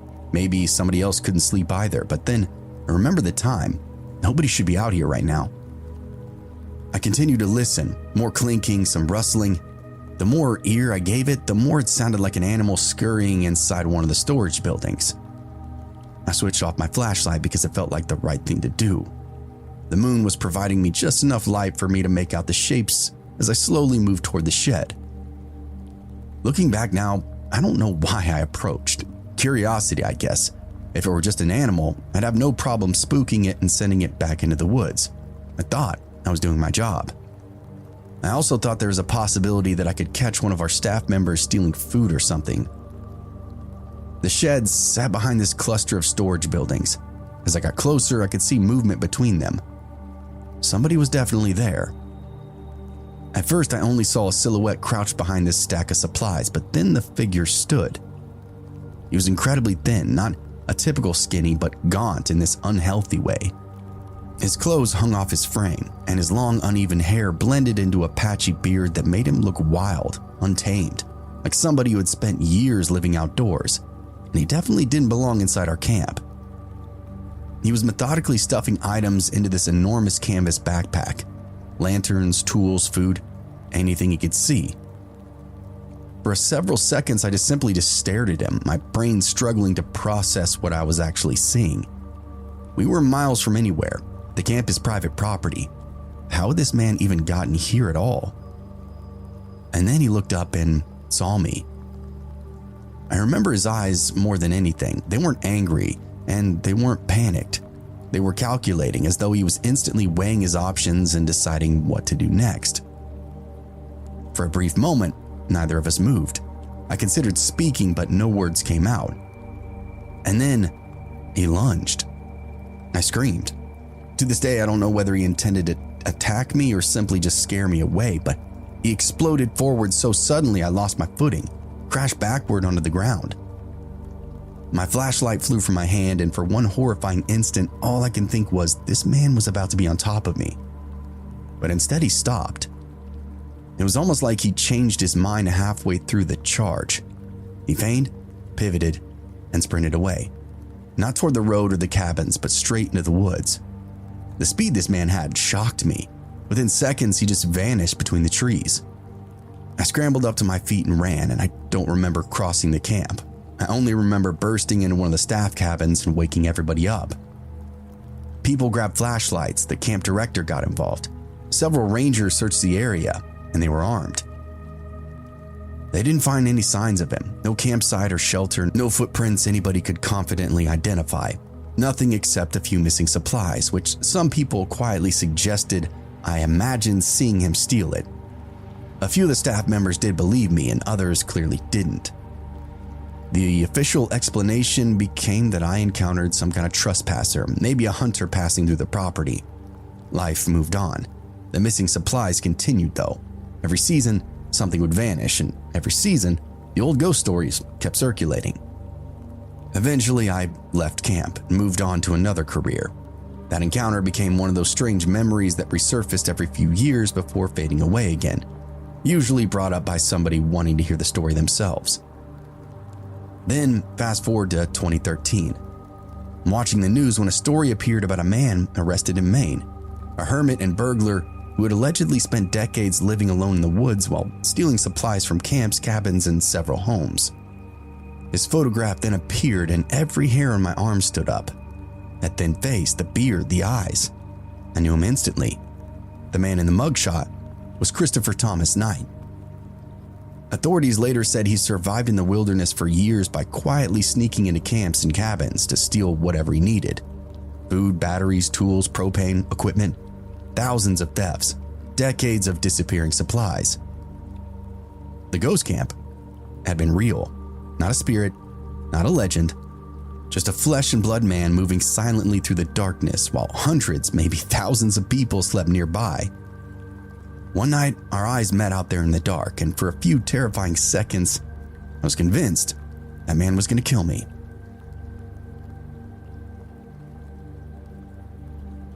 My story happened when I was 16 at a summer camp in the Colorado mountains. Now, I hated camping growing up. My parents sent me to camp every summer, and every year, included at least one overnight backpacking trip off into the wilderness. Again, I hated heavy packs and the bugs, the dirt, the lack of privacy, and the certainty that some spider would end up in my sleeping bag. The only reason I was remotely excited that year was because I'd become a counselor in training. At 16, we weren't much older than the campers, but we were given enough freedom to feel like adults. There were always rumors about what happened after lights out on the camping trips. Stolen alcohol, weed, hookups, and all those other things teenagers imagine are incredibly cool. I figured camping might actually be fun with all these new twists involved.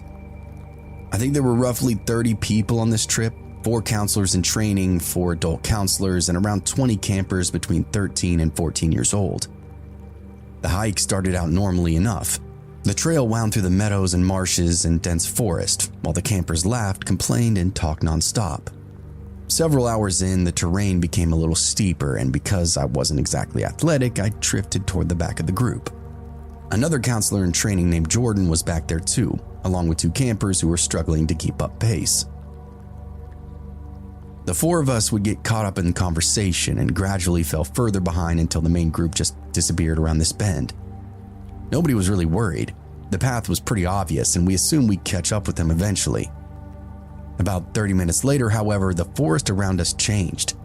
Healthy pines and aspens gave way to a strange section of these dead evergreens. Some appeared scorched black, while others looked as though disease had killed them. The forest now felt unnaturally quiet. And standing amongst the trees was this old decrepit cabin, abandoned, weathered, yet oddly untouched compared to the ruined landscape around it. We'd stopped to stare at it when a twig snapped behind us, and one of the campers jumped and screamed. Jordan and I laughed automatically, but the laughter vanished the second we turned around. There's a man stood on the trail behind us. He couldn't have been more than 20 feet away. He was painfully thin with this tangled black hair, a long beard, and filthy clothes that looked like they hadn't been washed in years. He carried no backpack, no water bottle, no hiking gear of any kind. Most unsettling of all, none of us had even heard him approach. We had no idea how long he'd been following us or standing there watching us either. Trying to remain casual, Jordan gives him this small wave, then told the rest of us that we should catch up to the group. As we turned to leave, the man muttered something and Jordan stopped and asked him to repeat himself. "Going camping?" the man asked. Jordan nodded. "Yeah." The man then flashed this really creepy smile. "Better be careful." That's all he said. We thanked him awkwardly and immediately increased our pace. When I glanced back, he wasn't following. He was just simply standing in the middle of the trail, staring as we now disappeared around the bend. Eventually, we caught up to the rest of the group and told the counselors about what had happened. They didn't seem to be too concerned. They assumed the man lived in that cabin or was probably curious why 30 kids were hiking through the area. Rationally, in the moment, that explanation made sense. Emotionally, though, it didn't help at all. The encounter sat in the back of my mind for the rest of that day. By the time we finally reached camp, I had mostly relaxed. The site sat beside a river surrounded by dense forest. Dinner was cooking, tents were pitched, and eventually the younger campers went to bed. That's when the counselors in training decided to finally have a little fun. Jordan and another boy had managed to sneak out a couple of Mike's Hard Lemonades. I had brought a joint. To avoid getting caught, the 4 of us slipped away from camp and sat near a river where we cleaned dishes earlier. We smoked, shared the drinks, and told increasingly ridiculous ghost stories. The entire time, though, I couldn't shake that thought of the man from the trail earlier. Jordan seemed to take notice that I was nervous and handed me his blue hoodie. One of the other girls suggested we swap sleeping arrangements so Jordan and I could share a tent. Nobody objected. Eventually, we headed back to camp. As we approached the tents, we heard these footsteps crunching through the pine needles, somewhere deep in the darkness near the campers' tents. The sound stopped abruptly, leaving the forest back in silence again. We sat and listened for a minute before deciding it was probably just somebody getting up to use the bathroom. Still, we all retreated to our tents, calling it a night. I couldn't tell you what time it was when I woke up. At first, I wasn't even sure what had disturbed me. I heard those footsteps again, but this time they were circling outside our tent. The sound was close enough that I could tell whoever it was stood only a few feet from the entrance. I lay perfectly still and listened as they paced back and forth. Eventually, I rolled over to wake Jordan up, only to discover his sleeping bag was empty. Relief immediately washed over me. Of course, Jordan had probably got up and gone to the bathroom. Those footsteps outside were likely his. I relaxed and closed my eyes.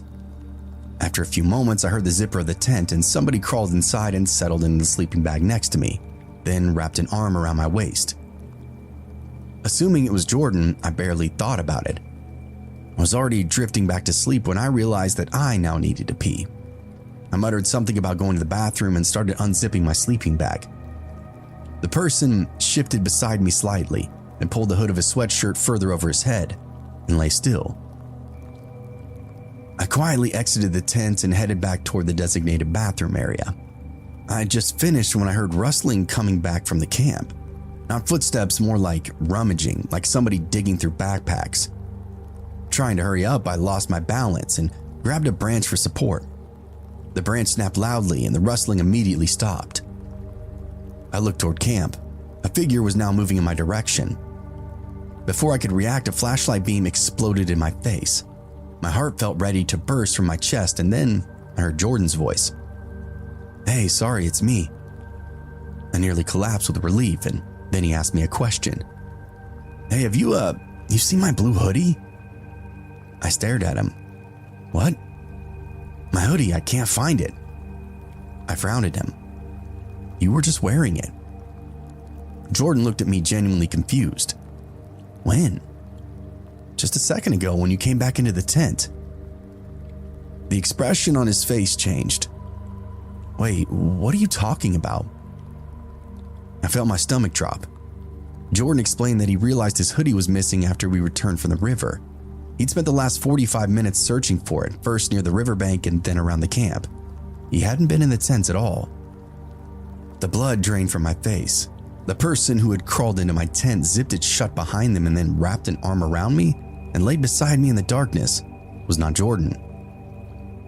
I somehow explained what had happened, though the words came out tangled and breathless. Jordan clearly didn't believe me, but he followed me back toward our tent anyway. We approached from the side as quietly as we could, neither of us willing to get close enough to look inside.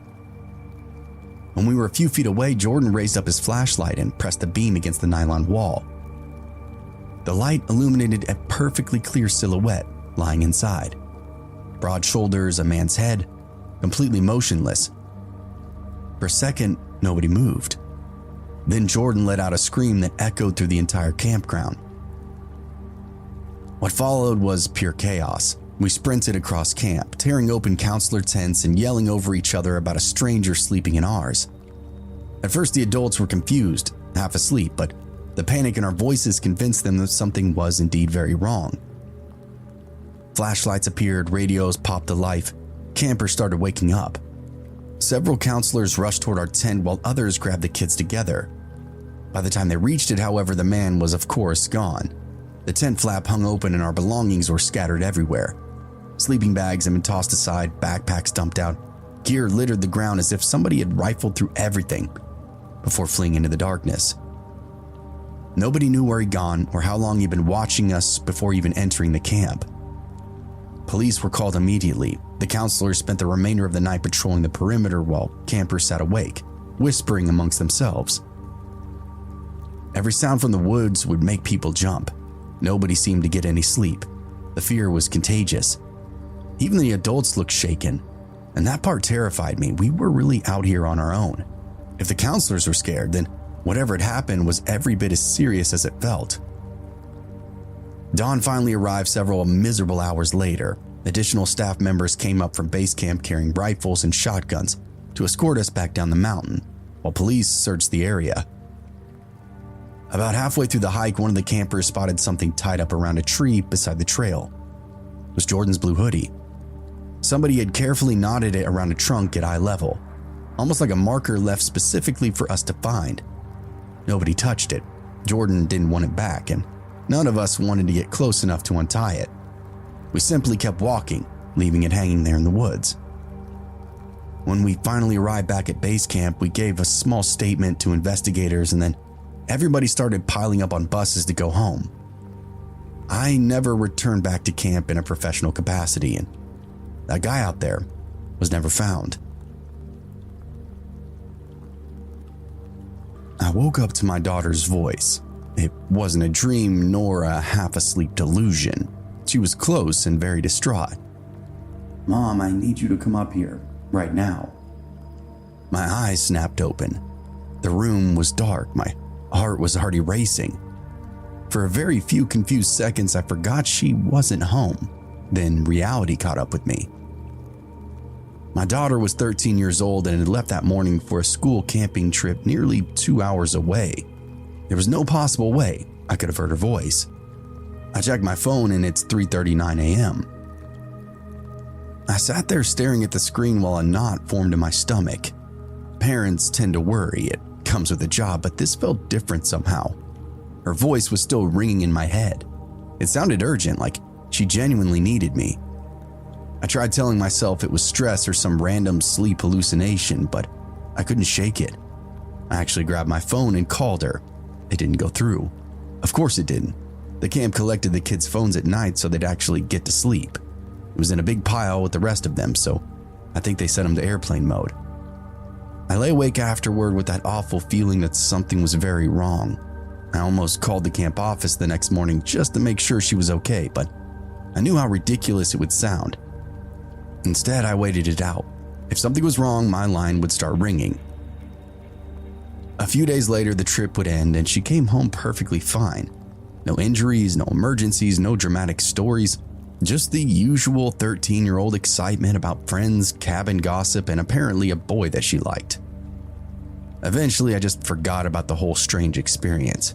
It turned out to be nothing, and so nothing it shall be. A few nights later, we were talking before bed, and the conversation drifted toward camp. She was telling me about a friend drama when she just suddenly stops out of nowhere. "Oh, what is it?" "That reminds me, something really scary happened that first night." Immediately, my stomach tightened up. I'd been subconsciously waiting for this, and I leaned forward, listening. She explained that she and another girl were sleeping in the same cabin. Both were on the top bunks near a window facing the woods. Sometime during the night, her friend woke her up whispering, "What is that?" At first, she assumed it was an animal, and then she looked out the window. "It was really tall," she told me.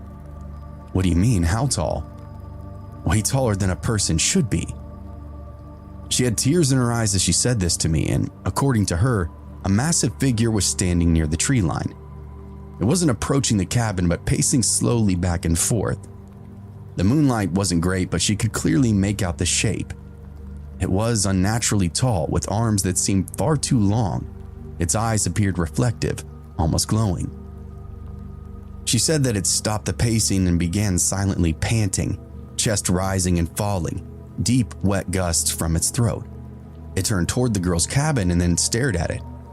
My daughter's friend immediately started crying and refused to look outside again, but my daughter kept watching. For several more seconds, that figure remained perfectly still. Then it stepped backward into the trees and disappeared. I took a breath, finally, petrified by what she was saying to me, but she continued. A few minutes later, I hear this scratching sound. "Scratching?" "Yeah, on the cabin door." My hairs on my arm stood up. She said it sounded like fingernails dragging across the wood. She lay there crying quietly in bed because she was convinced whatever she's seen at the tree line had now walked out of the woods and was standing outside the cabin. Eventually, she fell back asleep. I shook my head. Maybe that's terrifying. Then a random thought occurred to me. "Do you remember what time this happened at?" My daughter got this weird look in her eye. Apparently, when her friend woke her up, they checked the time on her friend's phone because she had hidden it during the collection phase. It was 3:28. The second she said that, I froze. There's no way. I stood up and grabbed my phone. "What are you doing?" "Hold on." I opened up my call history and scrolled back to March 25th, and there it was. an outgoing call to my daughter at exactly 3:39 a.m. 11 minutes later, around the time that she said that she'd been crying in bed after hearing that scratching. For a while, neither of us said anything. I had actual dead-to-right proof in my hand of something seriously weird. Now, of course, maybe this is all a coincidence, and I guess it probably is. Dreams happen every day, so does deja vu. People wake up in the middle of the night, kids imagine things out there in the woods. I know all of that, but I also know exactly what I heard. I grew up in a very small town. One stoplight, one grocery store, one high school that funneled you straight to the sawmill or the firehouse, or, of course, ran you out of town to bigger and better things. I ended up choosing the firehouse. Right after graduation, I went through a community college EMT program. Nothing super fancy, just enough to get certified and stay local. By 20, I was running calls in the same hills that I grew up in. Same back roads, same houses, same people. It wasn't glamorous, but it paid all of my bills and gave me this sense of purpose. And that was enough to keep me close to home. Most of my nights were very slow. You learn to live in that kind of in-between half sleep and half ready, waiting for something to break up the silence and hope that it wasn't a fatality of somebody that you knew. My story, or the call, came in just after 2 a.m. We were stretched out in the recliners when the phone rang beside us. Not the usual radio call, but the direct line to the firehouse, which wasn't super unusual, but at this hour, it told me something bad had happened. I jumped to my feet, grabbed the phone, and asked if they had an emergency. The movement on the line was rustling, maybe breathing, and then it just kind of cut out. I hung up and the phone rang again, not 30 seconds later. No answer. 5 minutes go by, and the same number came through once again. Same dead air, but this time there was something underneath it. Breath, wind, running, something to that effect. By the third call, we were all the way awake now. Literally everybody on the shift was in the command room, leaning over the phone, wondering what the hell was going on. Open line or something? Jess asked, already pulling on her boots. She was a little older than me and my constant companion inside the ambulance. Yeah, but something's there, I said, listening. It's gotta be a live call. Dispatch came on, the local precinct through the encrypted radio, and sounded obviously very confused themselves. Fire and medical, we're receiving repeated 911 calls from the same number. No verbal contact. Stand by as we get a location. As we waited, the fourth call came in. At first, it was in fact the same static and that shifting noise, and then it cleared just for a second like somebody had picked up the phone right off the ground. And then we heard a scream. Not yelling, not somebody trying to call for help. This was true desperation, like someone was being murdered on the other end of the line. It caught off so fast, it almost didn't even feel real. Nobody spoke for a second or two. Then dispatch came through once more. Fire, we're pinging location. Stand by, get an ambulance ready. You could feel the mood shift. It wasn't a lift assist or a drunk in a ditch. It sounded really dangerous. And now we're getting sent out there.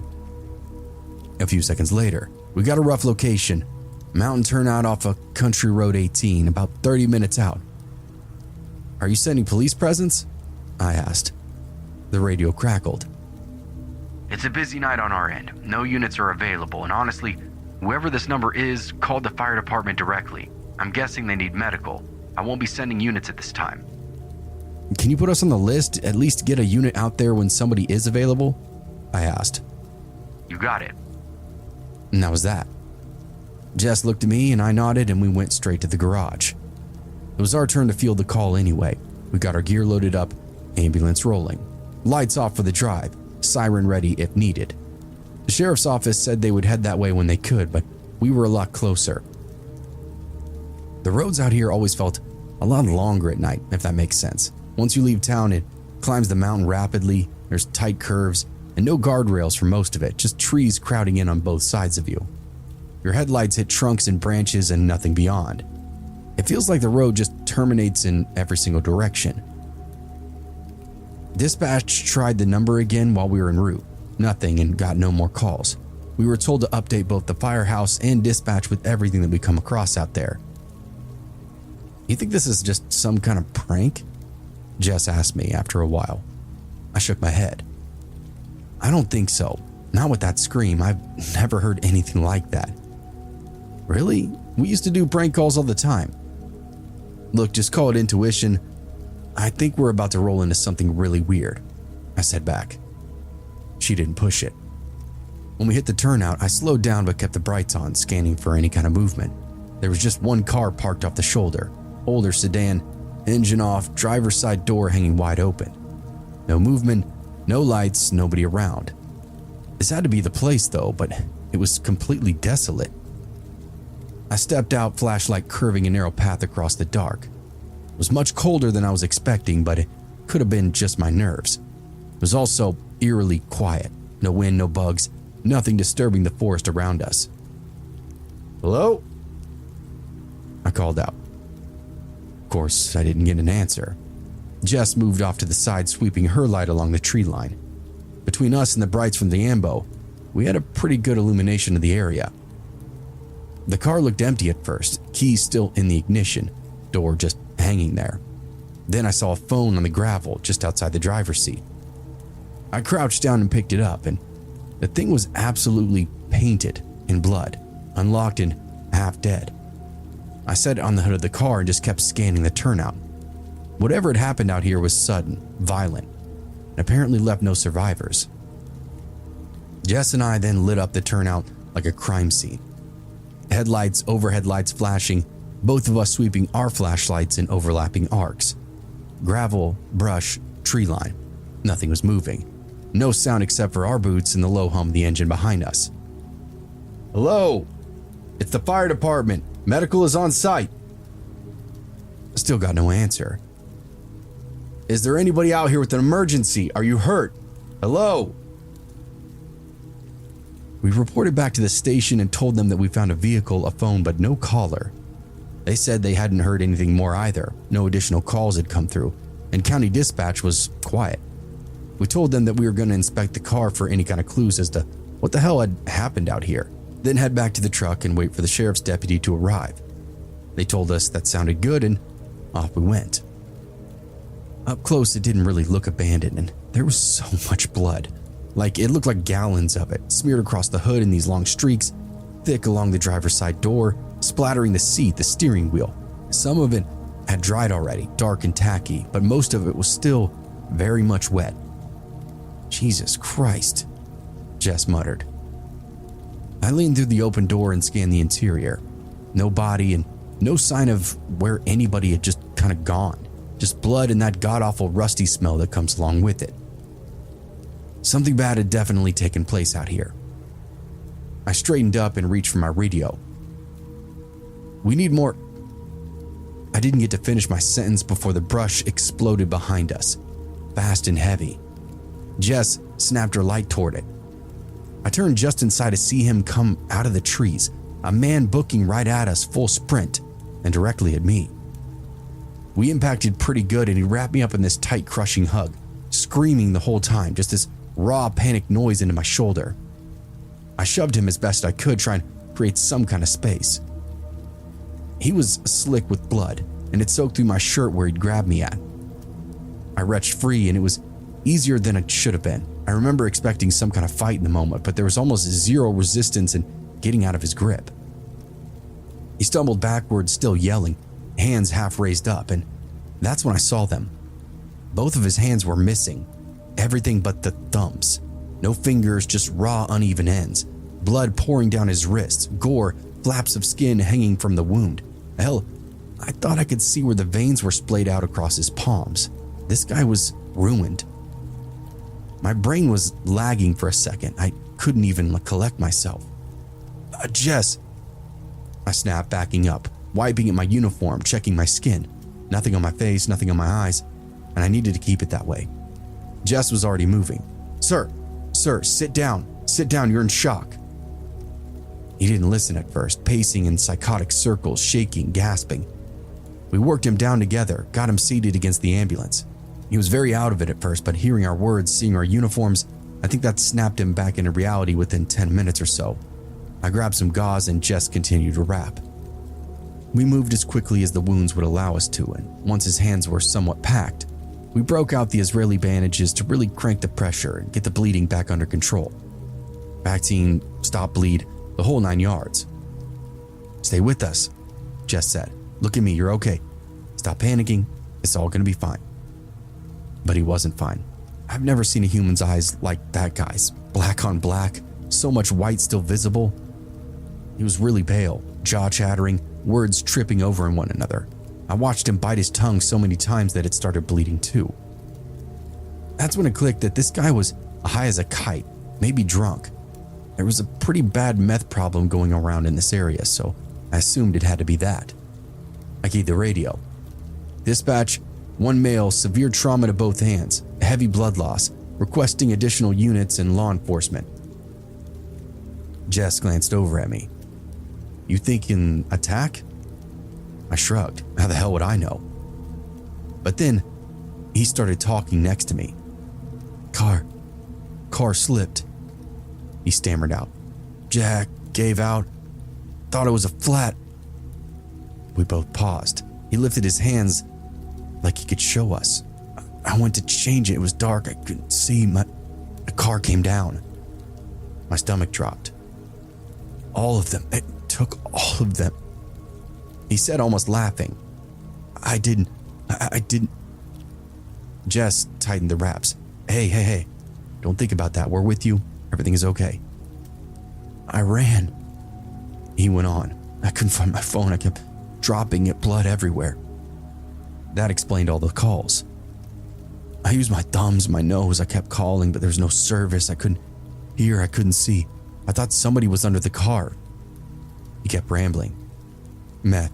I could see it. The eyes, the pacing, the paranoid tangled into everything.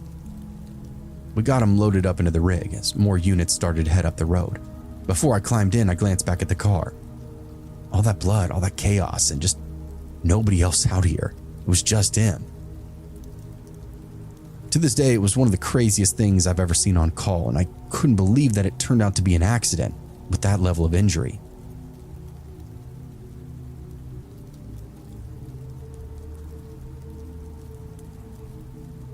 EMT out of Arkansas here. Night shift, rural service. Most of what we cover is mountains and forest. Nowhere safe, stable, or really desirable.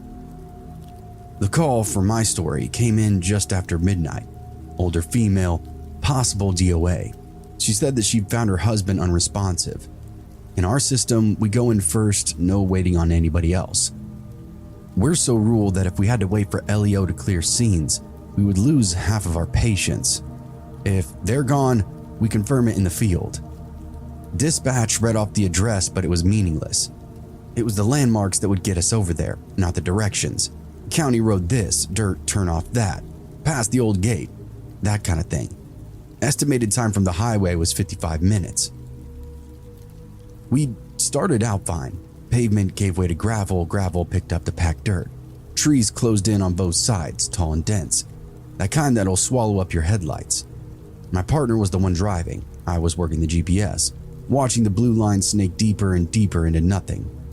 And then it just kind of stopped. The route vanished. No recalculating, no rerouting.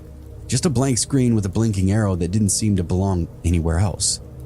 I checked the paper map that we kept wedged between the seats and nothing. Same with our phones. No signal, no cached maps, just empty grids. Do we keep going?" My partner asked aloud. We kind of just looked at each other for a second, and then I nodded. We're already out here, so. The road kept narrowing until it wasn't really a road anymore. It felt like we'd slipped onto an ATV trail, branches scraping the sides of the ambulance, that long dry screech of bark against metal. At one point, something dragged hard enough along the box that I thought we'd torn a compartment door clean off. And when I looked, there was nothing out there, and the truck seemed to be fine. Still, I had that weird feeling of being watched that whole time. We tried the radio and got nothing, not even static, just dead air. And that's when it started to feel truly bizarre. Not just lost in the woods kind of thing, something less obvious than that. Like we weren't just off the map, but like we weren't supposed to be there at all. It felt as if the road that we were on shouldn't exist and would take us right out of reality. So, In the moment, we finally made the call to turn around. The problem was there wasn't really anywhere to do so. The trail was so tight that we had to back out the way we came. I climbed out, flashlight in hand, guiding my partner inch by inch while he reversed. Tires would slip in the mud, branches snap up against the box, the whole rig rocking like it didn't want to be out there either. It took us almost 30 minutes to back out far enough to find this tiny clearing where we could swing the ambulance around. That whole time, neither of us really said much. Just quiet directions and commands. Left a little. Hold it. Back. Now to the right. When we finally turned around, it felt like we just made this life-altering correction. We started heading back the way we'd come. And that's when we both saw him standing in the road. I told my partner to stop and we both leaned forward, squinting through the windshield. There's no way what I was looking at was real. At first I assumed it had to be a trick of the light, shadows, branches lining up wrong. But then he moved, stepping right toward the truck. A man, super skinny, dressed all in black. No reflectors, no flashlight, no visible features whatsoever. He formed right out of the woodland and materialized right in front of us. We sat there, engine idling, both of us just staring at him. I remember whispering, "The hell is this guy doing out here?" My partner didn't have an answer for me. He was gripping the wheel, eyes locked on the figure, not even visibly breathing. 30 seconds passed, maybe more, and the man didn't wave. He didn't step aside. He just stood there, facing us. Then, slowly he raised one of his arms and pointed, not at us, past us, off to the right. We hadn't even noticed the side road before. It was barely more than a cut in the trees, swallowed up in darkness, no sign, no marker, just this narrow opening we would have driven right past if he hadn't been standing there. Shit, I guess we did drive right past it. I tried the radio again. Still nothing, and that weirdo continued to stand right directly in front of us. We had no dispatch, no sheriff's office, nobody. My partner looked at me. "You think maybe he's the one who called?" I didn't have an answer for him right away. I have been on calls like this before. Rural, isolated, people strung out, desperate, violent. We carried narcotics. We were targets in places like this if somebody decided so. Every bad scenario ran through my head all at once, but then I looked back at the man, still standing there, eyeballing the shit out of me, still pointing. "Well, only one way to find out, right?" I said, and we turned down the road. The trail got worse, narrower and unbelievably rougher. Branches clawing at the sides, scraping along the windows. It really felt like we were being pulled deeper into something instead of driving down an actual road. Then finally we see it, a trailer. There's a dim porch light flickering, barely holding on itself. We rolled to a stop and I felt it all hit me at once, how far out we actually were. No other houses, no lights, no sound except the engine and the wind pushing through the trees. We were over an hour from the highway, completely isolated and alone. We stepped out and approached the house. Every step forward was a real struggle. The door was already open, impenetrable darkness waiting for us beyond.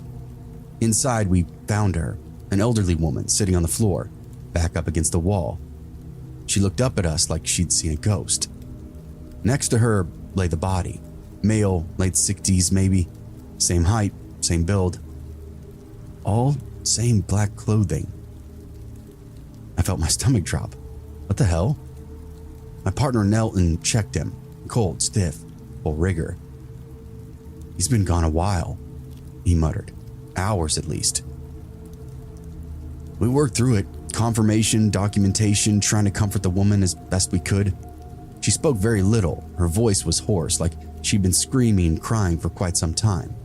I asked her if she had any neighbors. She shook her head at me though. Closest one back the way you came, 7 miles or so. Nobody nearby. Nobody could have been out on that road. What the hell? We asked about a phone and she pointed to the landline on the wall. We used it to call the sheriff's office and gave them all the information we could, even pinpointed the location for everybody else. When they finally arrived, following our tire tracks through the mud, we stepped outside to meet them all. I asked one of the deputies if they'd seen a man on the road, black clothes, tall. He just kind of frowned at me. No, we didn't pass anybody. Just followed your directions." Another deputy beside him shook his head as well. "Yeah, just your tracks, no other vehicles, no footprints that we could see." I didn't really say anything after that, and neither did my partner. We cleared up the scene as fast as we could, loaded up, and drove out without looking back. And really, neither of us talked about it ever again. Not on shift, not off shift, not even in passing. But I'll admit every now and again, when we get a call that takes us deep off into the forest, when the GPS flickers or the radio cuts out, I think back about that call and all the questions it seems to beg. I worked EMS in a small town for quite some time, population a few thousand at most, one stoplight, one diner that turned into a bar after dark, in a municipal building that had been repurposed so many times that nobody could give you a straight answer on what it was originally. At the time we were there, it served 3 roles at once. The front half was a public library. Attached to that was the police department, newer addition but still sharing walls. On the far end was a volunteer fire station, no full-time crew, just a bay for the truck and a place to stage up equipment. Before all of that, it had been a church. That part was consistent no matter who you asked, late 1800s from what I was told at least. The building wasn't large, but it was dense with history, renovations layered over old construction, stairwells that didn't quite line up, hallways that ended where you wouldn't expect them to. It felt like multiple structures forced into one footprint, and that's exactly what it was. Living rural will do it to you. Certain needs and services have to be met, but space is very limited, so spaces become shared. Rural communities will put up a 5x5 shed with a hinged door, call it the county hospital if they have to. Our ambulance was parked in the fire bay, but our bunk room was nowhere near it. To get there, you'd have to step out of the apparatus bay, walk a narrow hallway, go down a short staircase and cut through the library floor, then take another set of stairs into the basement. At the bottom, there were 2 doors. Left side was ours, 2 bunks, a small desk, and a locker. Right side led directly outside. That door opened up into a cemetery. No fence, no real boundary, just grass and headstones starting a few yards from the threshold. The oldest markers were worn down to the point of being unreadable, but still a few had some dates on them, early 1800s, and I remember one clearly saying 1820. My partner loved to take his smoke breaks out there. He treated it like a sketch comedy bit. Every time he'd step out, he'd say, "Hey, I'm gonna go hang out with my friends." Same line every shift. Said it loud enough to echo down the stairwell. Say it loud enough to wake the dead, I used to think. I didn't go out there unless I had to. Inside the building, things didn't sit right, not even during the day, and at night, it was far worse. The library lights would flicker without some kind of pattern. Not full outage, just brief dips like a kid playing with a dimmer knob. Doors wouldn't latch properly. You'd close one, walk 10 feet, hear it open up again behind you. Air pressure could explain some of it, sure, but not all of it. Sometimes you'd hear it click open when nothing else had moved. This happened the most to me when I was laying in bed alone. The most consistent thing, though, was the noise overhead. Heavy footsteps, not constant, but you'd hear them off and on. A few steps, pause, then a few more. Enough weight behind them to be distinct from settling or pipes. And it always sounded like it was directly above wherever you were standing in the moment. We didn't have anybody upstairs at night. The library was closed. The police side had its own entrance and floors. We checked it, and it was always empty. I guess you just kind of get used to ignoring things like that when you're in EMS. You categorize it as an unsolvable problem, move on to something that's actually worth your attention. But the environment does bleed into your work if there's long enough to. In the few months that I worked that assignment, I responded to 2 confirmed hangings. Both came in as welfare checks. Family couldn't make contact, requested somebody to go out and take a look themselves. The first was a farmhouse about 20 minutes outside of town. Dirt road access, no visible neighbors, property mostly overgrown. It didn't look abandoned, but it wasn't maintained either. We made entry through an unlocked door. The interior was quiet, no movement, no active hazards, and we cleared the room by room until we found access to the basement. It was a dirt floor space, no finished walls, just exposed framing and stone. Very limited lighting, single bulb overhead. And that's where we found her. Elderly female suspended from a ceiling beam. Partial decomp, had not set in yet, but there was clear evidence that she'd been there for some time. She was dressed in what appeared to be a wedding dress, beige fabric, discolored but still intact. There was some slight movement when we entered the room. Not active, just residual sway, like from the air displacement when we opened up the basement door. We confirmed no signs of life. Rigor was present, skin temperature was consistent with extended downtime. The rest of the call was procedural. Scene secured, law enforcement notified, coroner requested. What stuck with me though wasn't the method. That happens in this line of work. It's where she did it. The basement didn't feel lived in. No recent storage, no footprints in the dirt except our own. The beam that she used looked older than the house itself, like it had been part of some kind of earlier structure. It gave the impression that the event hadn't interrupted anything. She wanted to do this out of her own way in her own living space. It reminded me of an old dog going under the house just to die alone. That second call was similar in classification. Different layout, another remote residence, another welfare check, another prolonged downtime before discovery. By that point, the pattern had already started forming in my head, even if I didn't articulate it. You spend your nights stationed in a building that used to be a church, sleeping below a library, next to a cemetery that predates most of the town. Then you respond to calls where people isolate themselves, choose enclosed, forgotten spaces, and end their lives in places that feel disconnected from everything else. Of course, there's no direct link, nothing you can actually document or present as any kind of evidence, but the overlap will still sit with you. After a few months, I ended up transferring out. Better call volume, better coverage area. At least that's what I told other people. I don't miss that building. I just had to get away from it. And I don't miss walking through the library at 2 a.m. with the lights dipping overhead and footsteps pacing all around me, knowing there wasn't supposed to be anybody else there.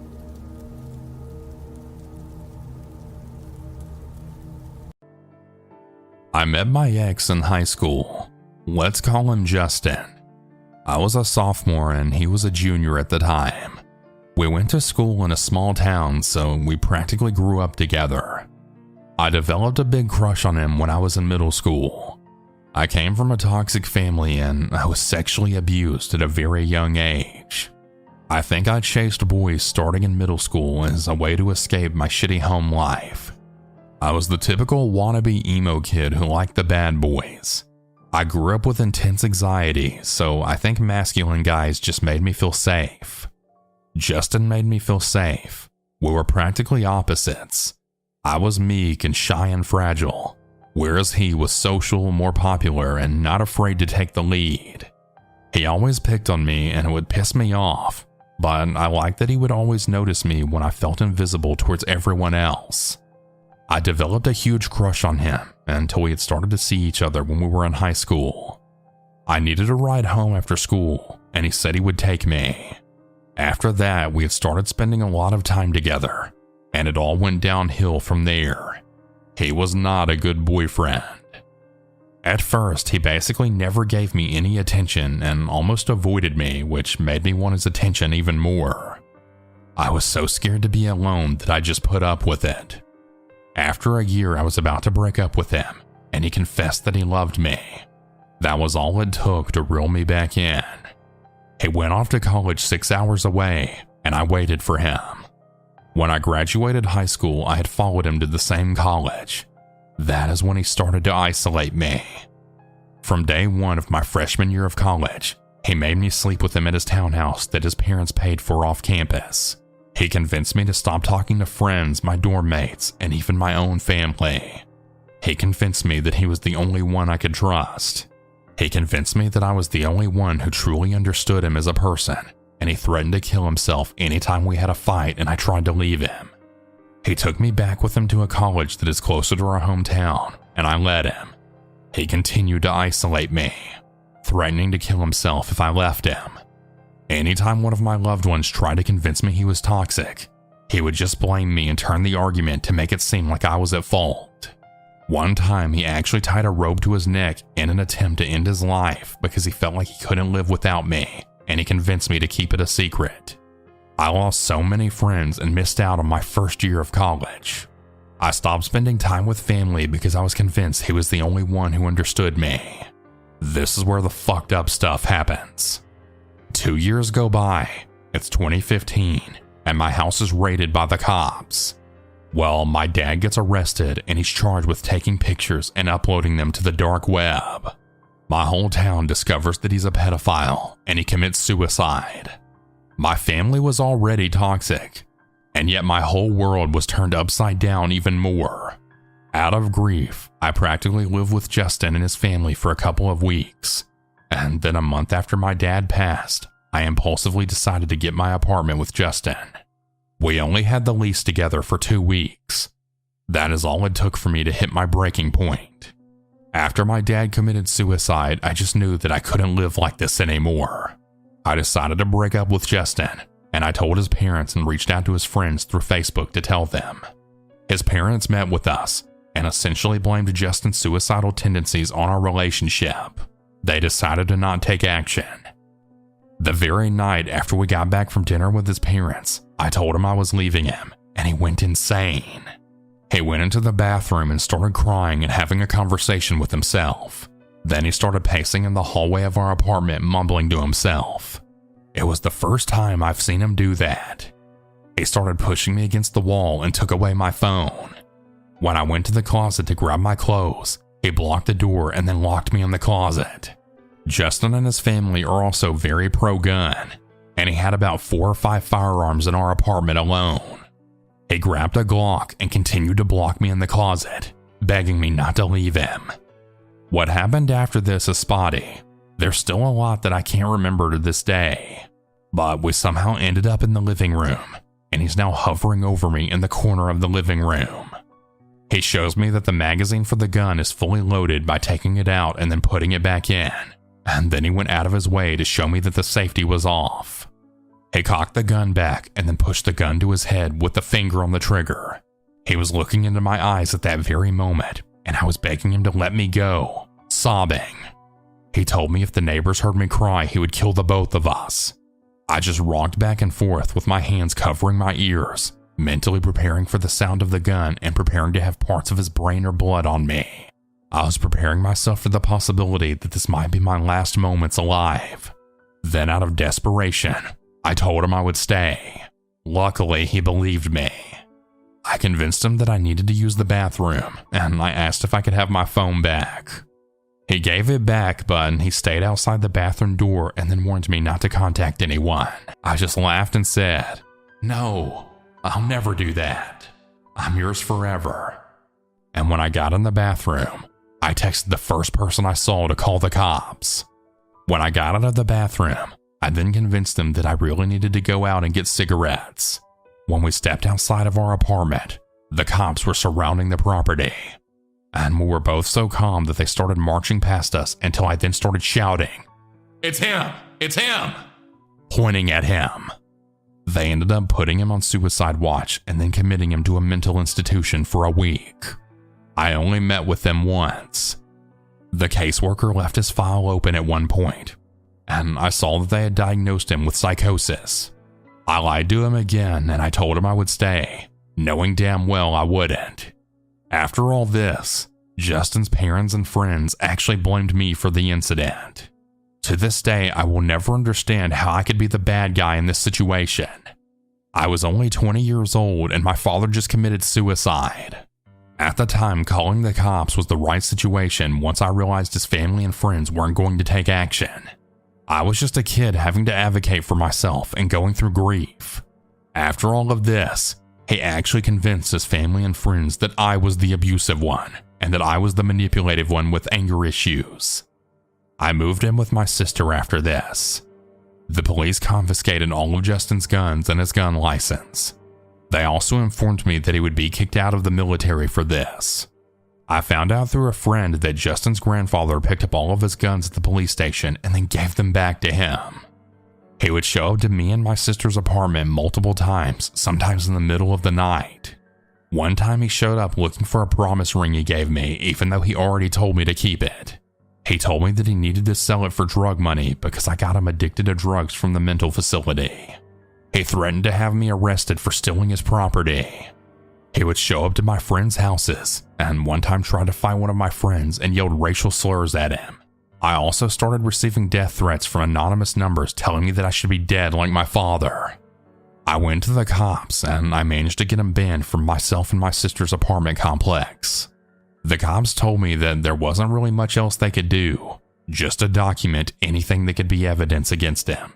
There was a time in my life where I felt very powerless. I had no resources or family. My sister grew to resent me for putting her in danger with my ex.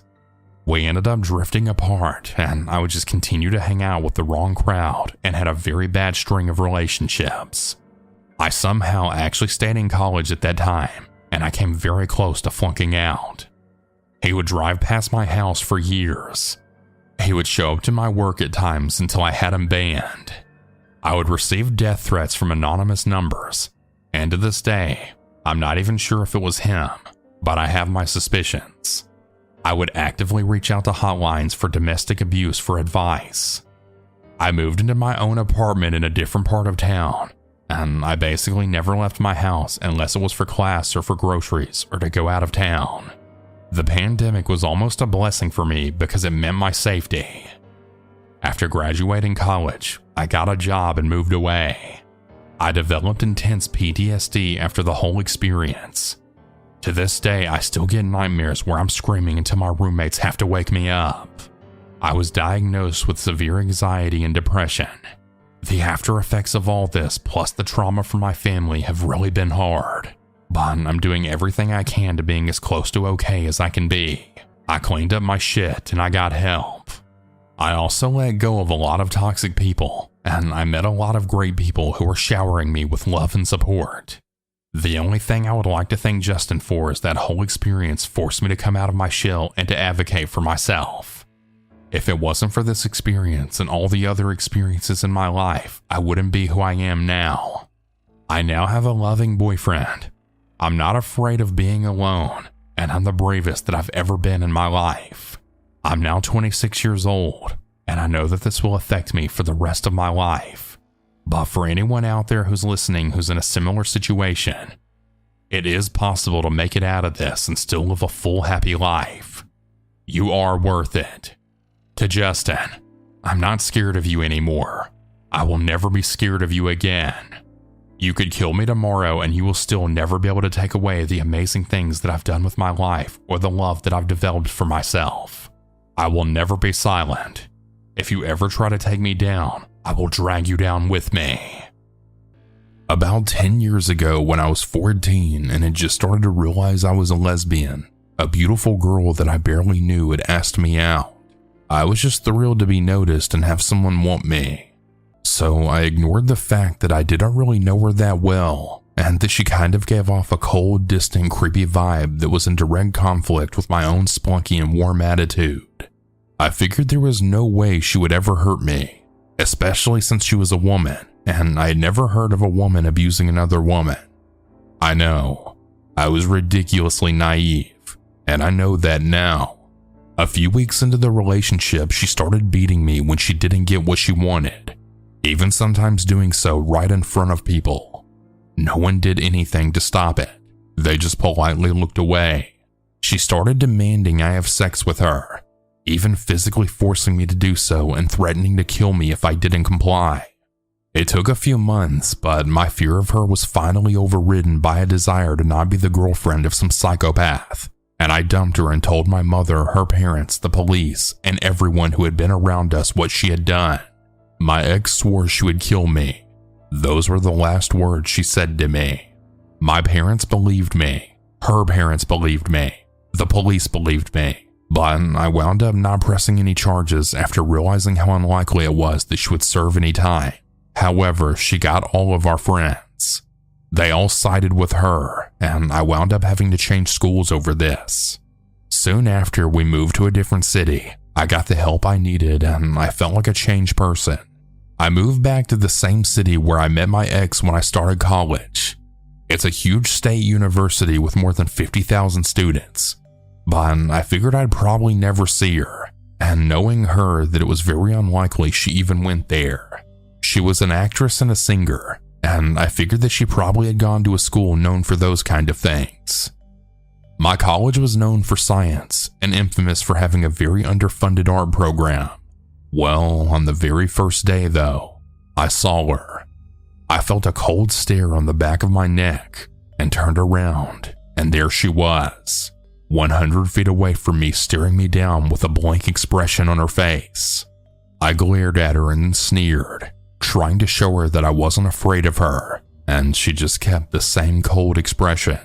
I turned and walked away at a relaxed pace and tried not to let it ruin my day. But then it started. Everywhere I went, she was 100 feet away. Sometimes she was with some of her friends and they would all just stare at me with the same blank expression. I never engaged them. I never spoke to any of them. Eventually, they had even started following me when I wasn't on campus. It's gotten to the point where I can't even enjoy a day at the mall, a day with my girlfriend, a trip to the zoo, or even buy groceries without a dead-eyed girl who beat the crap out of me when I was 14, along with her weird crew staring at me. They literally look like freaky-looking zombies. It's creepy. I even catch other people giving them freaked-out looks when they see them. It's been about 6 years since she started following me around. I've thought about moving or changing schools, but I know that I can't let her run my life anymore. It's starting to get creepier and creepier though. Sometimes someone knocks loudly on my door, and when I go to answer it, there's no one there. But I have this sinking feeling that it's her. Sometimes random numbers in my area code leave messages of silence for about 30 seconds on my phone, or I get sent text messages from random numbers asking, "Who is this?" I never respond to the texts or voicemails and immediately just block the numbers of the senders. I don't know what to do. I know I'm not cracking up. If I'm ever out with other people and I think I see her, I ask if they do too, and they always say yes. I want to call the cops. I want to fight back. I want to do something to prove that I'm not some pushover. But really, I just wanted to put this all behind me. That's all I've ever wanted. Update. Just a few things that I forgot to mention before I actually end this story. I'm in a graduate school now. I graduated college in 4 years. I go to a different university now in an online IT program. I only still live in the same city because my family's here. I've taken self-defense classes and I carry pepper spray around with me also. Changing where I shopped helped, and I haven't seen her in a while, but the messages still happen sometimes. If I ever see her again, I'm going to get a restraining order against her at the very least. One more update. I haven't seen this girl since I posted this, and I heard from someone else that she moved to New York City recently. I have no idea if this is true, but it feels nice not to have to stay in my house for weeks. I developed agoraphobia because of this, and I never leave my house if I don't have to. I even make people call or text me if they feel like coming over and tell me when they're close by. Luckily, my neighbors seem aware of my situation somehow, and they look out for me too. In addition, I think it's worth noting that recently my girlfriend and I had a jar of pee thrown at us when we were exiting a store. No joke. The car drove away so quickly that we weren't able to catch the license plate. I'm not sure if it's related or not, but it could have been someone who knows her. It was a white guy in a red and black van. That's all we know.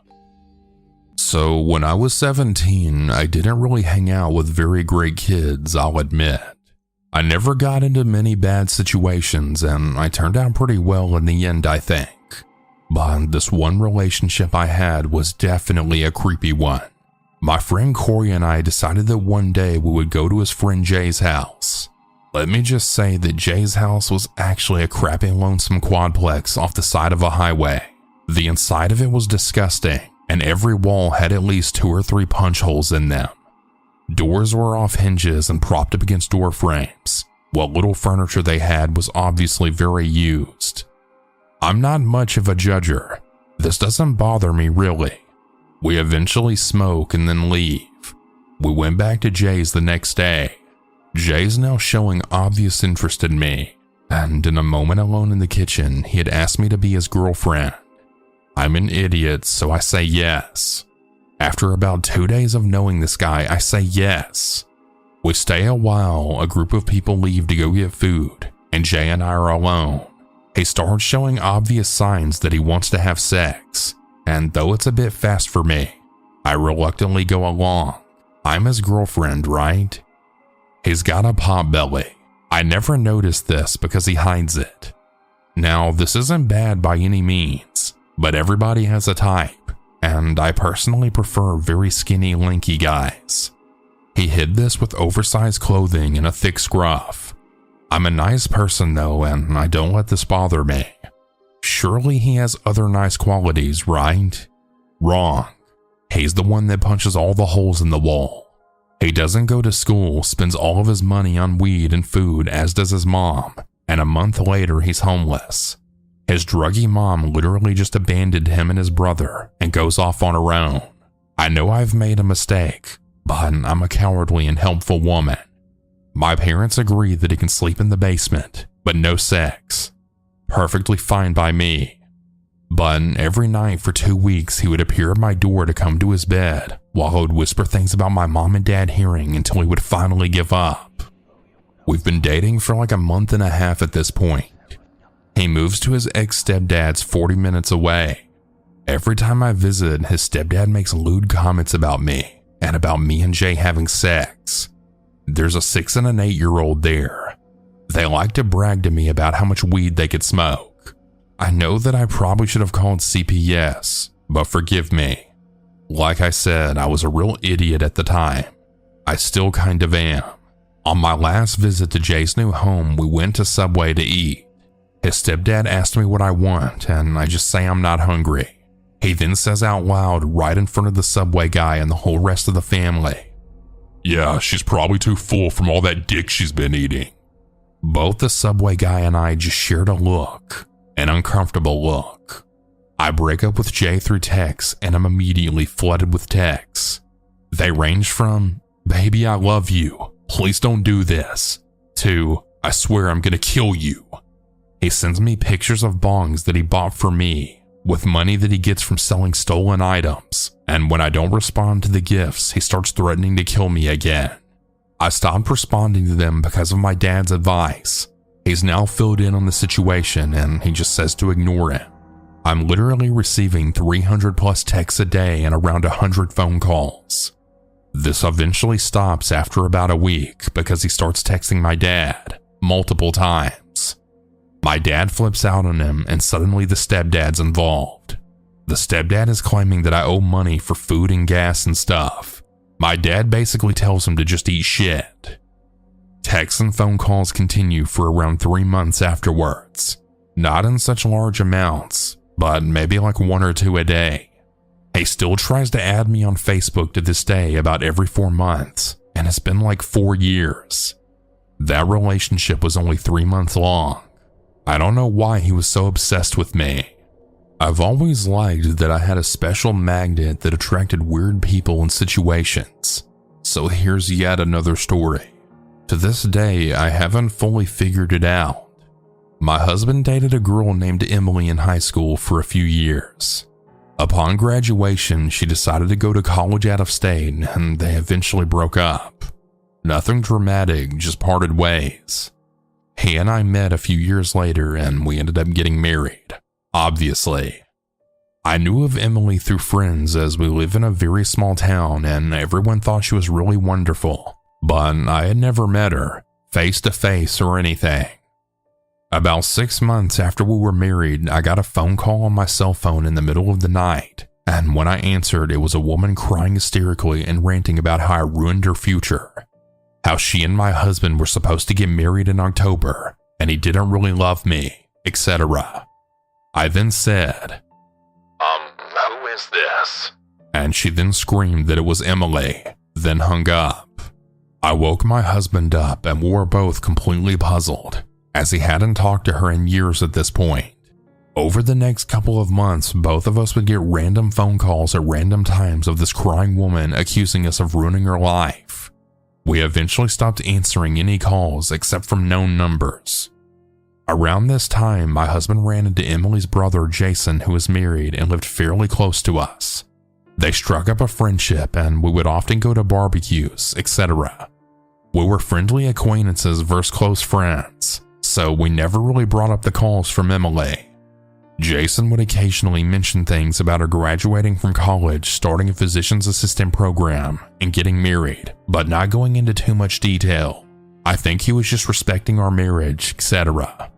Every time he mentioned her, my skin would crawl. Then Facebook became popular and I started getting messages from Emily, her full maiden name, a profile picture of her grinning and squinting into the sun. The messages were basically what she was saying on the phone. My husband hated me and I ruined her life and stole her family, etc. When I clicked on the profile, it would have no friends, no posts, just that one picture. So I blocked her. Then she made another one, sent messages, same picture, and same type of profile. I must have blocked about 20 accounts.